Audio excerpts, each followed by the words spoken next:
So once again, welcome back to the session, everyone. So this is a fourth day of our revision. So basically, അപ്പോൾ നമ്മുടെ last 3 days we were discussing about the areas of 50 marks and first set of 25 marks question. And in ഈ particular session നമ്മൾ mainly focus ചെയ്യാൻ പോകുന്നത് it's another 25 marks area. And basically നമുക്കറിയാം ബാക്കിയുള്ള എല്ലാ 4 areasഉം test ചെയ്യാൻ പോകുന്നത് ഇതിന്റെ ഭാഗമായിട്ടായിരിക്കും. സോ അപ്പോൾ നമുക്ക് കുറേ ഏരിയാസ് ഉണ്ട് കവർ ചെയ്യാൻ. സോ അപ്പോൾ ഈച്ച് ഓഫ് ദീസ് ഏരിയാസ് നമുക്ക് ക്വിക്ലി നോക്കി നോക്കാം. സോ ദാറ്റ് നമ്മൾ ഇന്നലെ ഡിസ്കസ് ചെയ്ത പോലെ തന്നെ ഇന്നത്തെ ഈ ഒരു റിവിഷനോട് കൂടിയിട്ട് ഏകദേശം എല്ലാ ഏരിയാസും കവർ ആയി കഴിഞ്ഞാൽ പിന്നെ you can completely focusing on the question practice. So starting with the session, let's quickly go through the area of quality control first. So basically quality control എന്ന് പറയുന്ന ഏരിയക്കകത്തു നിന്നും ക്വസ്റ്റ്യൻസ് വരാൻ ചാൻസ് ഉണ്ട് എന്ന് പറഞ്ഞ് നമ്മൾ പഠിച്ചിട്ടുണ്ടായിരുന്നു. And when it comes to the area of quality control, നമ്മൾ ക്വാളിറ്റി കൺട്രോളിന്റെ ഏരിയക്കകത്തു നിന്നുള്ള ക്വസ്റ്റ്യൻസ് എന്ന് പറയുന്ന സമയത്ത് നമുക്കവിടെ വരാൻ ചാൻസ് ഉള്ള ക്വസ്റ്റ്യൻ ആണ് എന്ന് പറഞ്ഞിട്ട് നമ്മൾ ചെയ്തൊരു ക്വസ്റ്റ്യൻ ആയിരുന്നു. Question call retrieve മക്കോ and co എന്ന് പറയുന്ന ക്വസ്റ്റ്യൻ ഉണ്ട്. സോ നോർമലി നമ്മുടെ എക്സാമിനർ ഇങ്ങനെയായിരിക്കും റിക്വയർമെന്റ് ചോദിക്കുക: evaluate the quality management, ethical and professional matters in respect of planning and performance of audit of retriever group. Retriever group എന്ന് പറയുന്ന ഗ്രൂപ്പിന്റെ ഓഡിറ്റിന്റെ relate ചെയ്തിട്ട് quality management and ethical and professional matters എന്തൊക്കെയാണ് ഉള്ളത് എന്ന് ചോദിച്ചിട്ടായിരിക്കും നമുക്ക് ക്വസ്റ്റ്യൻ വരിക. അപ്പോൾ ക്വാളിറ്റി മാനേജ്മെന്റിന്റെ കാര്യങ്ങൾ ഇവാലുവേറ്റ് ചെയ്യാനായിരിക്കും എക്സാമിനർ നമ്മുടെ അടുത്ത് പറയുന്നുണ്ടാവുക. സോ ബേസിക്കലി ക്വാളിറ്റി മാനേജ്മെന്റിന്റെ കാര്യങ്ങൾ ഇവാലുവേറ്റ് ചെയ്യാൻ പറഞ്ഞ് നമ്മളോട് എക്സാമിനർ ക്വസ്റ്റ്യൻ ചോദിക്കുന്ന സമയത്ത് നിങ്ങൾ അവിടെ പ്രൈമറി ആയിട്ട് ചെയ്യേണ്ടത് എന്താണ് എന്ന് ചോദിച്ചു കഴിഞ്ഞാൽ ഇത്രയേ ഉള്ളൂ. നമ്മൾ ഫസ്റ്റ് ഒരു സിനാരിയോ ഇവാലുവേറ്റ് ചെയ്യാന്നുള്ളത് പ്രോപ്പർലി ചെയ്യേണ്ടത്. So basically, scenario evaluate ചെയ്യാൻ വേണ്ടിയിട്ട് you need to ask to the scenario a set of questions. And നമ്മൾ ഇത്രയും സെറ്റ് ഓഫ് ക്വസ്റ്റ്യൻസ് ആണ് പ്രൈമറി ആയിട്ട് ചോദിക്കേണ്ടതെന്ന് പറഞ്ഞിരുന്നു. അപ്പൊ നിങ്ങൾ ഒരു കമ്പനിയുടെ സിനാരിയോ തന്നിട്ട് അവിടെ ക്വാളിറ്റി മാനേജ്മെന്റ് എങ്ങനെയാണ് എൻഷുർ ചെയ്യേണ്ടതെന്ന് ചോദിച്ചു കഴിഞ്ഞാൽ നിങ്ങൾ ആദ്യം നോക്കേണ്ടത് അവിടെ ISA സ്റ്റാൻഡേർഡ്സ് ഫോളോ ചെയ്യുന്നുണ്ടോ എന്നുള്ള കാര്യമാണ്. സോ ബേസിക്കലി ISA സ്റ്റാൻഡേർഡ്സ് എന്ന് പറയുമ്പോൾ നമുക്കറിയാം international standards on auditing is a standards based on which we need to perform an audit engagement. അപ്പോൾ ഓഡിറ്റ് എൻഗേജ്മെന്റ് പെർഫോം ചെയ്യാൻ നമ്മളൊരു ക്ലയന്റിന്റെ അടുത്ത് ചെല്ലുന്ന സമയത്ത് ഇന്ന സ്റ്റാൻഡേർഡിനെ ബേസ് ചെയ്തിട്ടാണ് ഓഡിറ്റ് ചെയ്യേണ്ടത് നമ്മൾ പഠിച്ചിട്ടുണ്ട്. സോ നമ്മൾ പഠിച്ച സ്റ്റാൻഡേർഡിന് എഗനിസ്റ്റ് ആയിട്ട് എന്തെങ്കിലും ഇവർ പറഞ്ഞിട്ടുണ്ടാവും. നമ്മൾ പഠിപ്പിച്ചപ്പോഴും പറഞ്ഞിട്ട് എക്സാമ്പിൾ ആയിരുന്നു ISA 320 എന്ന് പറയുന്ന സ്റ്റാൻഡേർഡ് നമ്മൾ പഠിക്കുന്നുള്ള കാര്യമാണ്. When it comes to the materiality, initial ഫേസിൽ നമ്മൾ വൺസ് മെറ്റീരിയാലിറ്റി ഫിക്സ് ചെയ്യണം. ത്രൂ ഔട്ട് ദ ഓഡിറ്റ് നമ്മളത് റിവ്യൂ ചെയ്തുകൊണ്ടിരിക്കണം. Whenever necessary it need to be revised. പക്ഷെ നമ്മളോട് ക്വസ്റ്റ്യൻ പറയും മെറ്റീരിയാലിറ്റി ഇവർ വൺസ് സെറ്റ് ചെയ്ത് കഴിഞ്ഞ് throughout the audit same തന്നെയാണ് കീപ്പ് ചെയ്തേക്കുന്നത്. So from which we are able to understand that the materiality computation is not being carried out properly as it is not later on revised if necessary. ഇതേപോലെ തന്നെ നമ്മളോട് ഇപ്പോൾ ക്വസ്റ്റ്യനിൽ പറയാണ്, നമ്മളിപ്പം ക്വസ്റ്റ്യനിൽ കണ്ടിട്ടുള്ള പോലെ തന്നെ സ്റ്റാറ്റിസ്റ്റിക്കൽ സാമ്പിളിംഗ് മെത്തേഡിന് പകരം പെട്ടെന്ന് സാമ്പിൾസ് ചൂസ് ചെയ്യാൻ വേണ്ടിയിട്ട് അവർ ജഡ്ജ്മെന്റൽ സാമ്പിളിംഗ് ആണ് നടത്തിയത് പറഞ്ഞിട്ടുണ്ടാവും. So well we know that judgemental sampling എന്ന് പറയുന്നത് comparatively it's a weaker method of selecting a sample, as every item in the population will not be having equal chance of selection. അപ്പോൾ അവിടെ judgemental sampling ആണ് നടത്തിയേക്കുന്നത് പറയുമ്പോൾ നമുക്ക് പറയും it's against the standard. അപ്പോൾ അങ്ങനെ സ്റ്റാൻഡേർഡിൽ പറഞ്ഞിട്ടുള്ള കാര്യങ്ങൾ എന്തെങ്കിലും ഫോളോ ചെയ്യാത്തതായിട്ടുണ്ടോ എന്ന് നോക്കുക.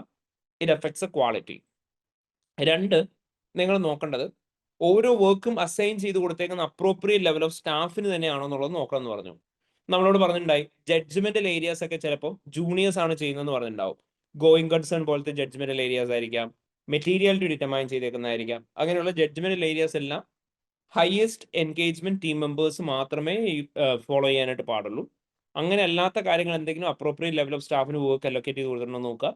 ഉണ്ടെങ്കിൽ they may not be having adequate competence and experience due to which they may express an inappropriate opinion altogether. ഇനി ഓഡിറ്റ് ടൈം പ്രഷേർഡ് ആണെന്ന് ഡയറക്ട്ലി ഓർ ഇൻഡയറക്ട്ലി ക്വസ്റ്റ്യൻ അത് മെൻഷൻ ചെയ്തിട്ടുണ്ടാവും. What if the audit is time pressured? If the audit is time pressured they can be chances of having detection risk. കാരണം എന്താ, auditor will not be able to get sufficient appropriate audit evidence in relation to the audit. So automatically sufficient appropriate evidence കിട്ടിയിട്ടില്ല എന്നുണ്ടെങ്കിൽ സംഭവിക്കും detection റിസ്കിനുള്ള chance വളരെ കൂടുതലായിരിക്കും. Then type of evidence obtain ചെയ്തേക്കുന്നത് appropriate ആണോ എന്നുള്ള കാര്യം നോക്കണം. So basically type of evidence obtain ചെയ്തേക്കുന്നത് അപ്രോപ്രിയേറ്റ് ആണോ എന്ന് നോക്കണം എന്ന് പറഞ്ഞാൽ നമ്മൾ അവിടെ എന്താണ് ചെയ്യേണ്ടത്? നിങ്ങളൊന്ന് റീകോൾ ചെയ്യേണ്ടത് എന്താണെന്ന് ചോദിച്ചു കഴിഞ്ഞാൽ, സിനാരിയോക്കകത്ത് നമ്മളോട് പറഞ്ഞിട്ടുണ്ടാവും അവര് എവിഡൻസുകൾ ഒബ്റ്റെയിൻ ചെയ്തു എന്ന്. So as per ISA 500 audit evidence എന്ന് പറയുന്ന സ്റ്റാൻഡേർഡ് പ്രകാരം നമ്മൾ പഠിച്ചിരുന്നു റിലയബിലിറ്റി ഓഫ് ഓഡിറ്റ് എവിഡൻസിനെ കുറിച്ചും സഫിഷ്യൻസി ഓഫ് ഓഡിറ്റ് എവിഡൻസിനെ കുറിച്ചും, അതായത് വിച്ച് മീൻസ് സഫിഷ്യൻസി ആൻഡ് അപ്രോപ്രിയേറ്റ്നെസിനെ കുറിച്ച്. അവിടെ നമ്മൾ പഠിച്ചു ഒരു ഓഡിറ്റ് എവിഡൻസ് സഫിഷ്യന്റ് ആണോ എന്ന് നോക്കണം എന്നുണ്ടെങ്കിൽ നമ്മൾ അവിടെ എന്തൊക്കെയായിരിക്കും നോക്കേണ്ടതായിട്ട് വരിക? ഓഡിറ്റ് എവിഡൻസ് സഫിഷ്യന്റ് ആണോ എന്ന് അറിയണം എന്നുണ്ടെങ്കിൽ ഫസ്റ്റ് ഓഫ് ഓൾ നമ്മൾ അവിടെ കൺസിഡർ ചെയ്യേണ്ടത് ആ ഒരു പർട്ടിക്കുലർ ഓഡിറ്റ് എവിഡൻസ് എന്താണോ ഒബ്ടൈൻ ചെയ്തേക്കുന്നത് അവിടെ പോസിബിലിറ്റി ഓഫ് മിസ്റ്റേക്ക് എത്ര ഉണ്ടെന്നുള്ളത് നോക്കണം. നമ്മൾ പഠിച്ചതായിരുന്നു ഫസ്റ്റ് ഓഫ് ഓൾ മിസ്റ്റേറ്റ്മെന്റ് ഉണ്ടാവാനായിട്ടുള്ള റിസ്ക് കൂടുതലാണെങ്കിൽ കൂടുതൽ എവിഡൻസ് ഒബ്ടൈൻ ചെയ്യണം. അങ്ങനെയാണ് ചെയ്തേക്കുന്നത് നോക്കുക. ഇനി മെറ്റീരിയാലിറ്റി ഓഫ് ദി മിസ്റ്റേറ്റ്മെന്റ് അത് കൂടുതലാണെങ്കിൽ കൂടുതൽ എവിഡൻസ് ഒബ്ടൈൻ ചെയ്യണം. അത് ഒബ്ടൈൻ ചെയ്തിട്ടുണ്ടോ എന്ന് നോക്കുക. ഓൾറെഡി ചെയ്ത ഓഡിറ്റ് പ്രൊസീജിയറിന്റെ റിസൾട്ടിന്റെ ബേസിസിലായിരിക്കും വീണ്ടും ഫെർദർ പ്രൊസീജിയർ ചെയ്യണോ വേണ്ട എന്നുള്ള കാര്യം ഡിറ്റർമൈൻ ചെയ്യുക. അത് ചെയ്തിട്ടുണ്ടോ എന്നുള്ള കാര്യം നോക്കുക. ഇതിനൊക്കെ പുറമെ മെയിൻലി റിലയബിലിറ്റി ഓഫ് എവിഡൻസ് ആണ് നമ്മൾ കൺസിഡർ ചെയ്യേണ്ടത്. അവിടെ നമ്മൾ പറഞ്ഞിട്ടുണ്ടായിരുന്നു റിട്ടൺ ആയിട്ടുള്ള എവിഡൻസ് ആയിരിക്കും എപ്പോഴും ഓറൽ ആയിട്ടുള്ള എവിഡൻസിനേക്കാളും റിലയബിൾ. ഒറിജിനൽ ഡോക്യുമെന്റ്സ് ആയിരിക്കും നമ്മൾ ക്ലയന്റിന്റെ ഒബ്ടൈൻ ചെയ്ത ഫോട്ടോ കോപ്പീസിനേക്കാളും റിലയബിൾ. ഓഡിറ്റർ തന്നെ ഡയറക്ട്ലി ഒബ്ടൈൻ ചെയ്ത എവിഡൻസ് ആയിരിക്കും ക്ലയന്റ് നമുക്ക് തന്നിട്ടുള്ള എവിഡൻസിനേക്കാളും റിലയബിൾ. അതുപോലെ തന്നെ എക്സ്റ്റേണൽ സോഴ്സിൽ നിന്ന് നമുക്ക് കിട്ടിയ എവിഡൻസ് ആയിരിക്കും ഇന്റേണൽ സോഴ്സിൽ നിന്ന് കിട്ടിയതിനേക്കാളും റിലയബിൾ. ഇന്റേണൽ കൺട്രോൾ സിസ്റ്റത്തിന്റെ എഫിഷ്യൻസി കൂടുന്നതിനനുസരിച്ച് റിലയബിലിറ്റി ഓഫ് ദി എവിഡൻസ് എന്ത് ചെയ്തുകൊണ്ടിരിക്കും? കൂടിക്കൊണ്ടിരിക്കും. അപ്പൊ ഈ പറയുന്ന ഓരോ ഫാക്ടേഴ്സും നമ്മൾ കൺസിഡർ ചെയ്യണം. ഈ ഫാക്ടേഴ്സ് അവർ ഫോളോ ചെയ്തിട്ടുണ്ടോ എന്ന്, എന്നിട്ടാണോ എവിഡൻസ് ഒബ്ടൈൻ ചെയ്തേക്കെന്ന് നോക്കുക. ആൻഡ് ഈ പറഞ്ഞേക്കുന്നതിന്റെ ബേസിസിൽ റിലയബിലിറ്റി ഹൈ ആണോ ലോ ആണോ നോക്കണം. അപ്പൊ നിങ്ങളോട് ക്വസ്റ്റ്യൻ ചിലപ്പോൾ പറയും ക്ലയന്റിനോട് നമ്മൾ റിട്ടേൺ റെപ്രസെന്റേഷൻ ഒബ്ടൈൻ ചെയ്യാൻ നോക്കി, പക്ഷെ അവർക്ക് ടൈം ഉണ്ടായിരുന്നില്ല, അതുകൊണ്ട് ഓറലിയാണ് കൺഫർമേഷൻ തന്നതെന്ന് പറയും. It cannot be done. Then നമ്മളോട് പറയാണ് ഓഡിറ്ററായി നമ്മൾ ഡയറക്ട്ലി ഒബ്ടൈൻ ചെയ്തതിന് പകരം ക്ലയന്റ് ഓൾറെഡി ഒബ്ടൈൻ ചെയ്ത് വെച്ചിട്ടുണ്ടായിരുന്നു, അതുകൊണ്ട് നമ്മൾ അത് യൂസ് ചെയ്തു എന്ന് പറയും. So it's not reliable. അത് നമ്മൾ പറഞ്ഞേക്കുന്നത് ടൈപ്പ് ഓഫ് എവിഡൻസ് ഒബ്ടൈൻ ചെയ്തേക്കുന്നത് അപ്രോപ്രിയേറ്റ് ആണെന്ന് കൺസിഡർ ചെയ്യണം. ഇനി ഇതിന് പുറമെ നിങ്ങൾ ചെയ്യേണ്ടത് എന്താണെന്ന് വെച്ച് കഴിഞ്ഞാൽ ഇവർ എവിഡൻസ് ഒബ്ടൈൻ ചെയ്തു എന്നുള്ളത് പറഞ്ഞിട്ടുണ്ടാവും. അപ്പോൾ അവിടെ എന്തെങ്കിലും പോസിബിൾ മിസ്റ്റേറ്റ്മെന്റിനെ കുറിച്ചൊക്കെ ആയിരിക്കും ഇവർ എവിഡൻസ് ഒബ്ടൈൻ ചെയ്തേക്കുന്നതിനെ കുറിച്ച് പറഞ്ഞേക്കുന്നത്. അവിടെ നിങ്ങൾ റീകോൾ ചെയ്യേണ്ടത് ഇന്നലെ നമ്മൾ ഡിസ്കസ് ചെയ്ത നോളജ് പാർട്ടാണ്. അതായത് ഞാൻ നിങ്ങളോട് പറഞ്ഞു എവിഡൻസ് എന്തൊക്കെയാണ് അവിടെ കാണാൻ പറ്റുന്നത് എന്ന് ചോദിച്ച് റിപ്പോർട്ടിങ്ങിന്റെ ക്വസ്റ്റ്യൻ വരും, അല്ലെങ്കിൽ ഫെർദർ പ്രൊസീജിയേഴ്സ് എന്തൊക്കെയാണ് ചെയ്യാൻ പറ്റുന്നതെന്ന് ചോദിച്ച് ക്വസ്റ്റ്യൻ വരും. അപ്പൊ എന്തൊക്കെ ഫർദർ പ്രൊസീജിയർ ചെയ്യണം എന്ന് ചോദിച്ചു കഴിഞ്ഞാൽ നമ്മൾ പറഞ്ഞു എന്ത് ഫർദർ പ്രൊസീജിയർ ആണ് ചെയ്യേണ്ടതെന്നുള്ളത് നമ്മൾ എന്തിന്റെ ബേസിസിലായിരിക്കും തീരുമാനിക്കുക? നമ്മൾ പറഞ്ഞു അസേർഷന്റെ മീനിങ് അനുസരിച്ച് വേണം നമ്മൾ തീരുമാനിക്കാൻ.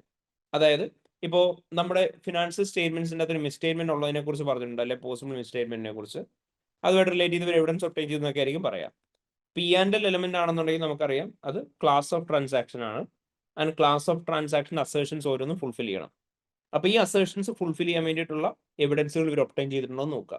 ഇല്ലെങ്കിൽ അവർ സഫീഷ്യന്റ് എവിഡൻസ് ഒബ്ടൈൻ ചെയ്തിട്ടില്ല, എവിഡൻസ് ഒബ്ടൈൻ ചെയ്തിരിക്കുന്നത് അപ്രോപ്രിയേറ്റ് അല്ല. ഇനി അതേപോലെ തന്നെ SOFP വന്നേക്കുന്ന ഒരു മിസ്റ്റേറ്റ്മെന്റ് ആണെന്നുണ്ടെങ്കിൽ നിങ്ങൾ നോക്കുക ക്ലാസിഫിക്കേഷൻ അല്ല, ഇത് ക്ലാസ് ഓഫ് ട്രാൻസാക്ഷൻ ആണ്. SOFP വരുന്ന ഒരു മിസ്റ്റേറ്റ്മെന്റ് ആണെങ്കിൽ നമുക്കറിയാം അക്കൗണ്ട് ബാലൻസിനെയാണ് അത് അഫക്ട് ചെയ്യുന്നത്. അങ്ങനെയാണെന്നുണ്ടെങ്കിൽ അക്കൗണ്ട് ബാലൻസിന്റെ അസേർഷൻസ് നമ്മൾ ഇന്നലെ ഡിസ്കസ് ചെയ്ത പോലെ തന്നെ existence, rights and obligation, completeness, accuracy, valuation, location, classification, presentation, ഇതിനെ ഓരോന്നിനെയും സാറ്റിസ്ഫൈ ചെയ്യുന്ന തരത്തിലുള്ള എവിഡൻസ് അവിടെ ഉണ്ടാവണം. അതുണ്ടോ എന്നുള്ളത് നോക്കുക. ഇല്ലെങ്കിൽ ടൈപ്പ് ഓഫ് എവിഡൻസ് ഒബ്ടൈൻ ചെയ്തിരിക്കുന്നത് അപ്രോപ്രിയേറ്റ് അല്ല. അപ്പോൾ ഈ ഒരു സാധനം ഇതിന്റെ പ്രത്യേകത എന്താണെന്ന് വെച്ചാൽ ഒന്നെങ്കിൽ ഇതിങ്ങനെ ക്വാളിറ്റി മാനേജ്മെന്റ് കൊടുത്ത് തന്നെ ചോദിക്കാം, ചിലപ്പോൾ ക്വാളിറ്റി മാനേജ്മെന്റ് കൂടുതലല്ലാതെ സ്പെസിഫിക് ആയിട്ട് തന്നെ എടുത്ത് ചോദിക്കാനും ചാൻസ് ഉണ്ട്. നിങ്ങൾ കണ്ടിട്ടുണ്ട് നമുക്കൊരു സിനാരിയോ നമ്മളോട് ചോദിക്കും sufficiency and appropriateness of the എവിഡൻസിന് മേലെ കമന്റ് ചെയ്യാൻ പറയും. അപ്പം sufficiency and appropriateness of the എവിഡൻസിന് മേലെ കമന്റ് ചെയ്യാൻ പറഞ്ഞാൽ ഇപ്പൊ നമ്മൾ ഡിസ്കസ് ചെയ്ത് ഇത്രയും കാര്യങ്ങളാണ് നിങ്ങൾ നോക്കേണ്ടത്. ISA 500 പ്രകാരം ഈ പറയുന്ന ക്രൈറ്റീരിയ ഒക്കെ മീറ്റ് ചെയ്യുന്നുണ്ടോ എന്ന് നോക്കുക. പ്ലസ് നമ്മൾ ആദ്യം പറഞ്ഞ പോലെ തന്നെ സഫിഷ്യൻസി ഓഫ് ദി എവിഡൻസിന്റെ കാര്യങ്ങൾ മീറ്റ് ചെയ്യുന്നുണ്ടോ എന്ന് നോക്കുക. P&L ആണെങ്കിൽ അതിന്റെ അസേർഷൻസ് കവർ ചെയ്യുന്നുണ്ടോ, SOFP ആണെങ്കിൽ അതിന്റെ അസേർഷൻസ് കവർ ചെയ്യുന്നുണ്ടോ എന്ന് നോക്കുക. ഇത്രയും കാര്യങ്ങളുണ്ടെങ്കിൽ sufficiency and appropriateness of the evidence meet ചെയ്തു, അല്ലെങ്കിലോ മീറ്റ് ചെയ്തിട്ടില്ല. അപ്പൊ ഇങ്ങനെയായിരിക്കും നമ്മൾ sufficiency and appropriateness of evidence consider ചെയ്യുന്നുണ്ടാവുക. ഇനി ഓഡിറ്റ് പ്ലാൻ പ്രകാരമാണ് പെർഫോം ചെയ്തേക്കുന്നത് നോക്കണം. ഞാൻ പറഞ്ഞതായിരുന്നു പ്ലാൻ പ്രകാരമാണ് ഓഡിറ്റ് പെർഫോം ചെയ്തേക്കുന്നത് നോക്കുക എന്ന് പറഞ്ഞു കഴിഞ്ഞാൽ ചിലപ്പോൾ പ്ലാൻ പ്രകാരം ചെയ്യണം, ചിലപ്പോൾ പ്ലാൻ പ്രകാരം ചെയ്യാൻ പാടില്ല. അതായത് ഒരു എക്സാമ്പിൾ ആയിട്ട് നമ്മൾ പറഞ്ഞു control approach, full substantive approach പറഞ്ഞ് 2 അപ്രോച്ചസ് ടു ഓഡിറ്റ് നമ്മൾ ISA 500 പഠിച്ചിട്ടുണ്ട്.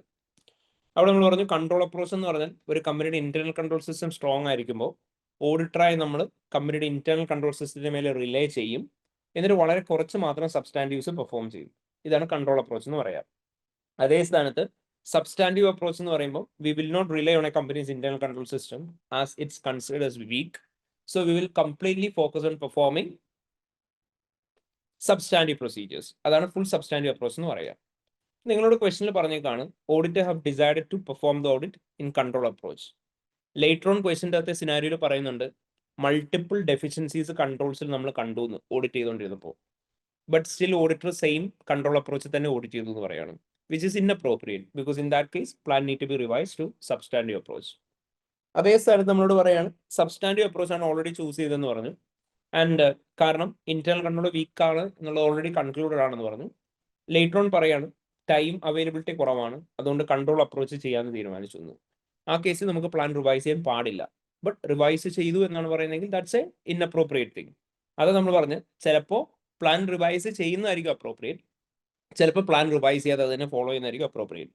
On the basis of the scenario നിങ്ങൾ നോക്കിയിട്ട് പറയാം റിവൈസ് ചെയ്യണോ വേണ്ടതെന്ന്. ചെയ്യേണ്ടോടത്ത് ചെയ്യാതിരിക്കുകയോ ചെയ്യാതിരിക്കേണ്ടിയോടത്ത് ചെയ്യുകയോ ചെയ്തു കഴിഞ്ഞാൽ നിങ്ങൾക്ക് പറയാം എവിഡൻസിൻ്റെ റിലയബിലിറ്റി ശരിയല്ല, ക്വാളിറ്റി പ്രോപ്പർ അല്ല എന്നുള്ളത് നമുക്ക് പറയാം. ഇനി അതേപോലെ തന്നെ നമ്മൾ പറഞ്ഞു audit properly supervised and reviewed ആണെന്നുള്ള കാര്യം നോക്കണം. അതായത് ഓഡിറ്റ് റിവ്യൂ ചെയ്യുക എന്ന് പറയുന്ന സമയത്ത് എപ്പോഴും നമ്മൾ പറഞ്ഞു ഒരിക്കലും സെയിം ലെവൽ ഓഫ് സ്റ്റാഫ് തന്നെ വർക്ക് പരസ്പരം റിവ്യൂ ചെയ്യാൻ പാടില്ല. കാരണം അവർക്ക് അറിയുന്നുണ്ടാവില്ല വർക്കിൻ്റെ അകത്തുള്ള മിസ്റ്റേക്സ് കണ്ടുപിടിക്കാൻ. എപ്പോഴും റിവ്യൂ നടത്തുന്നത് സീനിയർ ലെവൽ റിവ്യൂ ആയിരിക്കണം.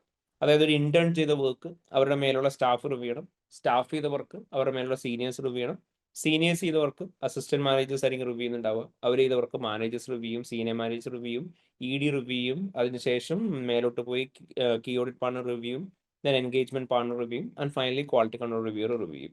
അപ്പോൾ നമുക്ക് ഈ ഹൈറാർക്കി ലെവൽസ് പറയാൻ പറ്റില്ല, കാരണം depending on the size of the firm അത് മാറിക്കൊണ്ടേയിരിക്കും. ഞാൻ പറഞ്ഞിട്ടുണ്ട് ഇപ്പോൾ ഒരു ചെറിയ ഫേം ആണെന്നുണ്ടെങ്കിൽ അവിടെ ജസ്റ്റ് പ്രിൻസിപ്പൽ ഓഡിറ്റർ, അതായത് എൻഗേജ്മെന്റ് പാർട്ണറും പിന്നെ കുറച്ച് സ്റ്റാഫും മാത്രമേ ഉണ്ടാവുള്ളൂ. വലിപ്പം കൂടുന്നതിനനുസരിച്ച് പൊസിഷൻ ഹൈറാർക്കി ലെവൽസും കൂടുകയും കുറയൊക്കെ ചെയ്തുകൊണ്ടിരിക്കും. അപ്പോൾ എനിവേ ഇത് പ്രോപ്പർലി സൂപ്പർവൈസ്ഡ് ആൻഡ് റിവ്യൂഡ് ആണെന്ന് നോക്കണം. ആൻഡ് റിവ്യൂവിന് വേണ്ടിയിട്ട് മൾട്ടിപ്പിൾ ആളുകൾ ഒരുമിച്ച് വന്നിട്ടാണ് റിവ്യൂ നടത്തിയെന്നൊക്കെ പറയും. അങ്ങനെയല്ല, ഒരാൾ റിവ്യൂ ചെയ്ത് അതിൻ്റെ കറക്ഷൻസ് നടത്തിയിട്ട് വേണം അടുത്ത ആൾ റിവ്യൂ ചെയ്യാൻ. അല്ലാതെ എല്ലാവരും കൂടെ ഒരുമിച്ച് വന്നിരുന്ന് റിവ്യൂ ചെയ്തതിനും കാര്യമില്ല. അപ്പോൾ ഇങ്ങനെ properly work supervised and reviewed ആണോ എന്ന് നിങ്ങൾ നോക്കുന്നുണ്ടാവണം. അപ്പോൾ ഇത്രയും കാര്യങ്ങൾ നോക്കിയിട്ടായിരിക്കും നമ്മൾ എന്ത് ചെയ്യുന്നുണ്ടാവുക, എക്സാം അപ്രോച്ചിൽ ക്വാളിറ്റി കൺട്രോളിൻ്റെ ക്വസ്റ്റ്യൻസ് ചെയ്യുന്നുണ്ടാവുക. നമ്മളവിടെ എന്തൊക്കെയാണ് നോക്കേണ്ടത്?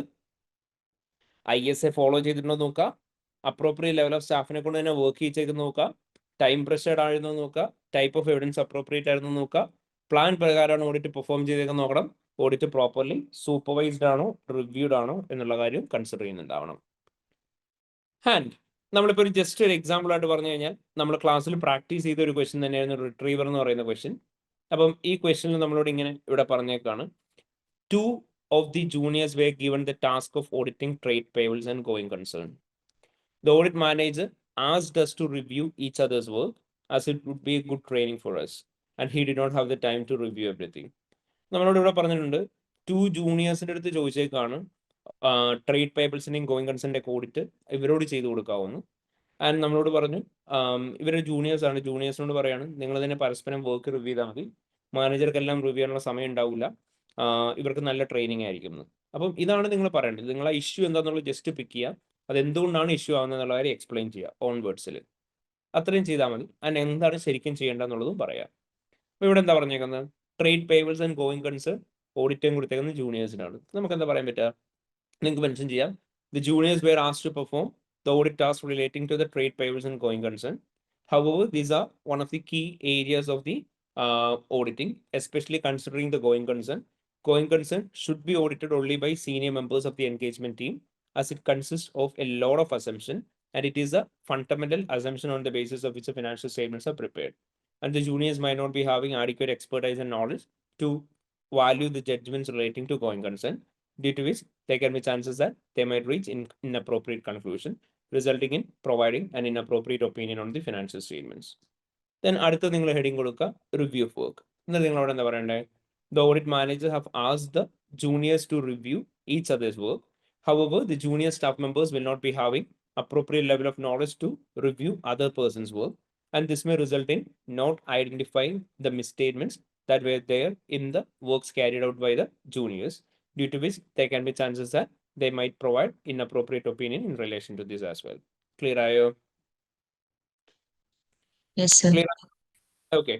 And അവിടെ ഒരു corrective action പറയാ, therefore each other's work should not be reviewed. Instead, the work need to be reviewed by the audit manager itself. അപ്പോൾ ഇങ്ങനെയായിരിക്കും നമ്മൾ ക്വാളിറ്റി മാനേജ്മെന്റിന്റെ ക്വസ്റ്റ്യൻസ് ചെയ്യാം. പിന്നെ നിങ്ങൾ ശ്രദ്ധിക്കേണ്ട ഒരു കാര്യം എന്താണെന്ന് വെച്ചാൽ ക്വാളിറ്റി മാനേജ്മെന്റിന്റെ ക്വസ്റ്റ്യൻ ഒരിക്കലും ക്വാളിറ്റി മാനേജ്മെന്റ് മാത്രമല്ല ചോദിക്കുന്നത്, എത്തിക്സും ചോദിക്കും, പ്രൊഫഷണൽ മാറ്റേഴ്സും ചോദിക്കും. എത്തിക്സ് എന്ന് പറഞ്ഞാൽ എന്താ? Self interest, self review, advocacy, familiarity, intimidation threat and management threat. അത് ഏതിലുണ്ടോ എന്ന് നോക്കണം.